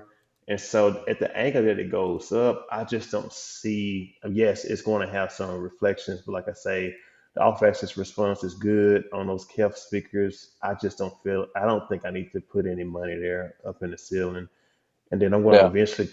I'm going to eventually put two more subs in the back of the room just so I can have four and just be able to account for a lot more with EQ. And I want to get Crush it. into MSO, and use MSO to really make everything even. So I'm just going to do two more subs and then that'll be my bass traps, just having four. So for those that don't know four. what MSO is, can you enlighten us on that? Yeah, so MSO is called multi-sub optimizer. And what it does is normally when you go into Rue and you try to, EQ an actual subwoofer, you're trying different things out with delay and phase and whatnot to try to get it to play nice with each other and then integrate to the actual main speakers. MSO does that for you. So it's not easy per se from what I have seen. I haven't did it yet, but it essentially you would take these measurements, put in certain settings, and the MSO will run. You can tell it to run for 1 minute, 30 minutes, an hour, 2 hours, however much time you want it to spend trying to figure out what is the best combination of curves and timing to input into your EQ to get the best response. It is my understanding that Dirac and especially the waveforming from Trinov is doing something similar. It's just that the Dirac base, whatever the latest thing is that they have, instead of it running for 1 hour, 2 hours, or whatever, they have data from multiple rooms they have put in to where they can essentially tell you what's going to be best within a certain period of time and not having to run for an extremely long time. Waveforming is different because waveforming does something similar, but waveforming can also send back certain things in the room to cancel out certain frequencies. So waveforming is really advanced, and that's something that Trinoff does do that I think if you really wanted the pinnacle of bass, it's probably be worth the money, but I haven't heard it yet, so I can't really say. But that's essentially what MSO does. Sorry, I went all the way around the circle, but No, you're um, good, man. Nah, that's Appreciate but the good. information. Appreciate it. I did, to contradict that because that's what I do. Yeah, I did Paul is well. the MSO expert. Yeah, I did MSO, and I had what read as literally a perfectly flat line. I'm talking like it was literally a 0.25 dB up or down. mhm. And I was like, I don't know. It just doesn't sound right. And I just got rid of it. And the MSO is not user friendly Yeah, that's the but thing about it. Yeah. it's not difficult. Once you understand how the application works, it's actually fairly easy. The difficult part is you literally need to take a minimum of you should do a minimum of 4 measurements for each subwoofer at each Um. location So that you're doing. So you Did you can like find that? I'll have like 36 measurements and then I'll do MSO. Did you find And that that's MSO flattened it out too much? Like it didn't fall like it was fighting against what your room wanted to do, yeah, or like what? basically and that's kind of where, and I'll plug Magic Beans, Joe Q thing. Yeah, literally, it was like, oh yeah, if you measured my room, you would be like, oh, you must have amazing bass. And I was like, oh, yeah, I have amazingly flat bass. And that is exactly how it sounded. Flat. Where once I was like, yep, let me just get rid of that. Let me just go back to my car audio days. Let me just tweak it. So when I was researching, I found this post in a forum where this guy was talking about it. And someone else has had a very similar problem, and this guy was saying that, and I can't remember, but I think I screenshotted it. I need to find it. He was saying that there's a certain setting that you have to select so that that won't happen. Like you're essentially giving it the ability to, or telling it not to do it flat or to go all out versus try to tame the room, I guess. But I need to find it. There was a certain setting because there was other people that were complaining about the same thing, and this guy was saying that no, you need to do this this certain setting when you do it, and that goes back to what you were saying about MSO is that it's not user friendly. As there's far as tons of settings in there, and I don't know what setting they're talking about, but you can restrict how much it actually, like your plus, your minus, your PEQ restrictions. You can literally Hey guys, go in I'm there gonna have to and check change out it. right now. Oh, you're out, Chuck? Mr. Chuck, Yeah. appreciate you. We're Good to see we're you, not Chuck. far behind you here, but yeah, thanks for joining the podcast today. Appreciate you coming on. Yeah, man. Oh, no Good to problem. see you. Glad to be Good here. to see you again, man. And I'm I'll gonna s- try to make it on Monday again. But I'll I've been see so I'll busy see you in lately. about 12 hours or so to Yeah. drop off There you your late Christmas present for you. Yeah, Yeah. that's awesome. Yeah. Just text me what time we're gonna meet. Yes, sir. Yes, sir.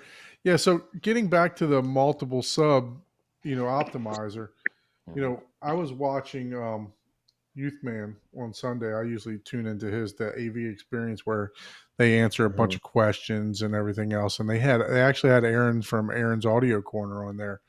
And he was the first one Who's that? the guy I've that's never all heard of that about guy. the guy that's all about measurements, right? He was the first one to say, "Hey, look, it's not all about the measurements." Right? Short guys So, usually like to measure twice. He's always trying to measure, see if it gets bigger. so yeah, so even he mentioned that it's yes, you have the measurements, and yes, they're but it's not always what people like, right? So Well, you I could mean, be a searching for measured the flat. flattest speaker in the world. That's what that was my point. It's like I don't care what setting is or isn't in MSO.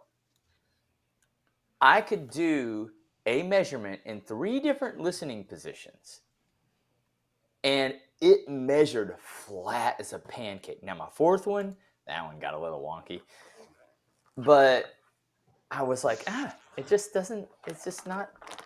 I'm not digging it. I'm just not digging it. Gotcha. And you know what? I could probably pull that up and show it off. Oh, look at how flat my bass is. And people would be like, oh, your room sounds amazing, I bet. And I'm like, nope. Well, I wouldn't say that. No, I mean, look. So if you're running sealed and potted subs, is it a good tool? Isn't it a good tool for that?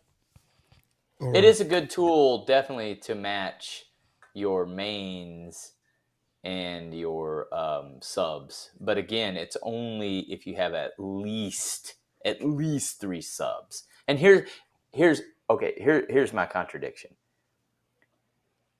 2 subs, you don't really need it. 3 subs, you could use it and take advantage of it. 4 subs, you don't even really need EQ that much. So you're already covering the space. Yeah. Even when does it come in? Whenever I ran Rue with just the 224, it's like it looked really good. It looked, Well, I mean, you do need to make sure that the phase and all that are aligned, because if not, they'll cancel themselves out. It is definitely better at that than your default Rue time alignment and stuff like that. Right. So, especially because if you go to 4 subs, chances are you're going to be sitting. Yes, it'll help get rid of the null, It's But not worth all those measurements. I'll just say it bluntly. In MSO, if you already have 4 subs properly placed, you are not going to get that much benefit from it. Yeah. If you do 4 subs, you're going to only need to EQ maybe a couple little 1 or 2 dB here or there. Yeah, I'm definitely looking forward to try out Joe. It's fun, but that's Joe's just magic. it. I'm not saying Joe's don't Magic do it. Beans. Yeah, He asked me about doing a beta, so I'm probably gonna reach out to him this week to try to check it out because because right now in my system, all I'm doing for EQ is I have Odyssey ran up to 300 hertz, and that's it. I let the speakers do anything past that, and that sounds fairly good. So you put the curtain at 300 hertz. hmm Oh, well, that's actually pretty low because most people put it around. Put the curtain low. up around 800 hertz or so. It's usually 500 hertz. There's a calculator online that I found that would tell you much larger room. That would tell you what is the, make sure I'm pronouncing it right, Schroeder frequency. Frequency, I think. Schroeder. And it would tell you for your room what is that frequency. And for my room, it says it's 200 hertz, but I went up to 300, and so that's why I said it. Yeah, but the only way the calculators online only assume perfect walls and everything. Yeah. Perfect parallel walls. The only way to do it is exactly what Aaron said last week. You do like multiple measurements with Rue just within a certain space, and when you do that, see where the frequency changes, and then you literally know exactly what your shorter frequency is. And he explained it very simple and well because he knows all the fancy names and jargons. I could just do it for myself. I don't know how to explain it to someone else. It's like, I don't know. I just do it. He definitely does a great job of making someone like myself not too intelligent in this field. He dumbed it down for us in a good way. He knows his stuff inside and out. And make sure you guys go over to Aaron's Audio Corner if you're interested in measurements and speaker measurements and I like the way he did his center channel explanation. That's probably one of my favorite videos because he really put it as much as layman's terms as you can with something very engineering oriented. He really did a good job at that. So that was one of my favorite of his videos with the MTM speaker explanations and stuff that everybody has. But I would still argue that people really hear the difference in that friggin'.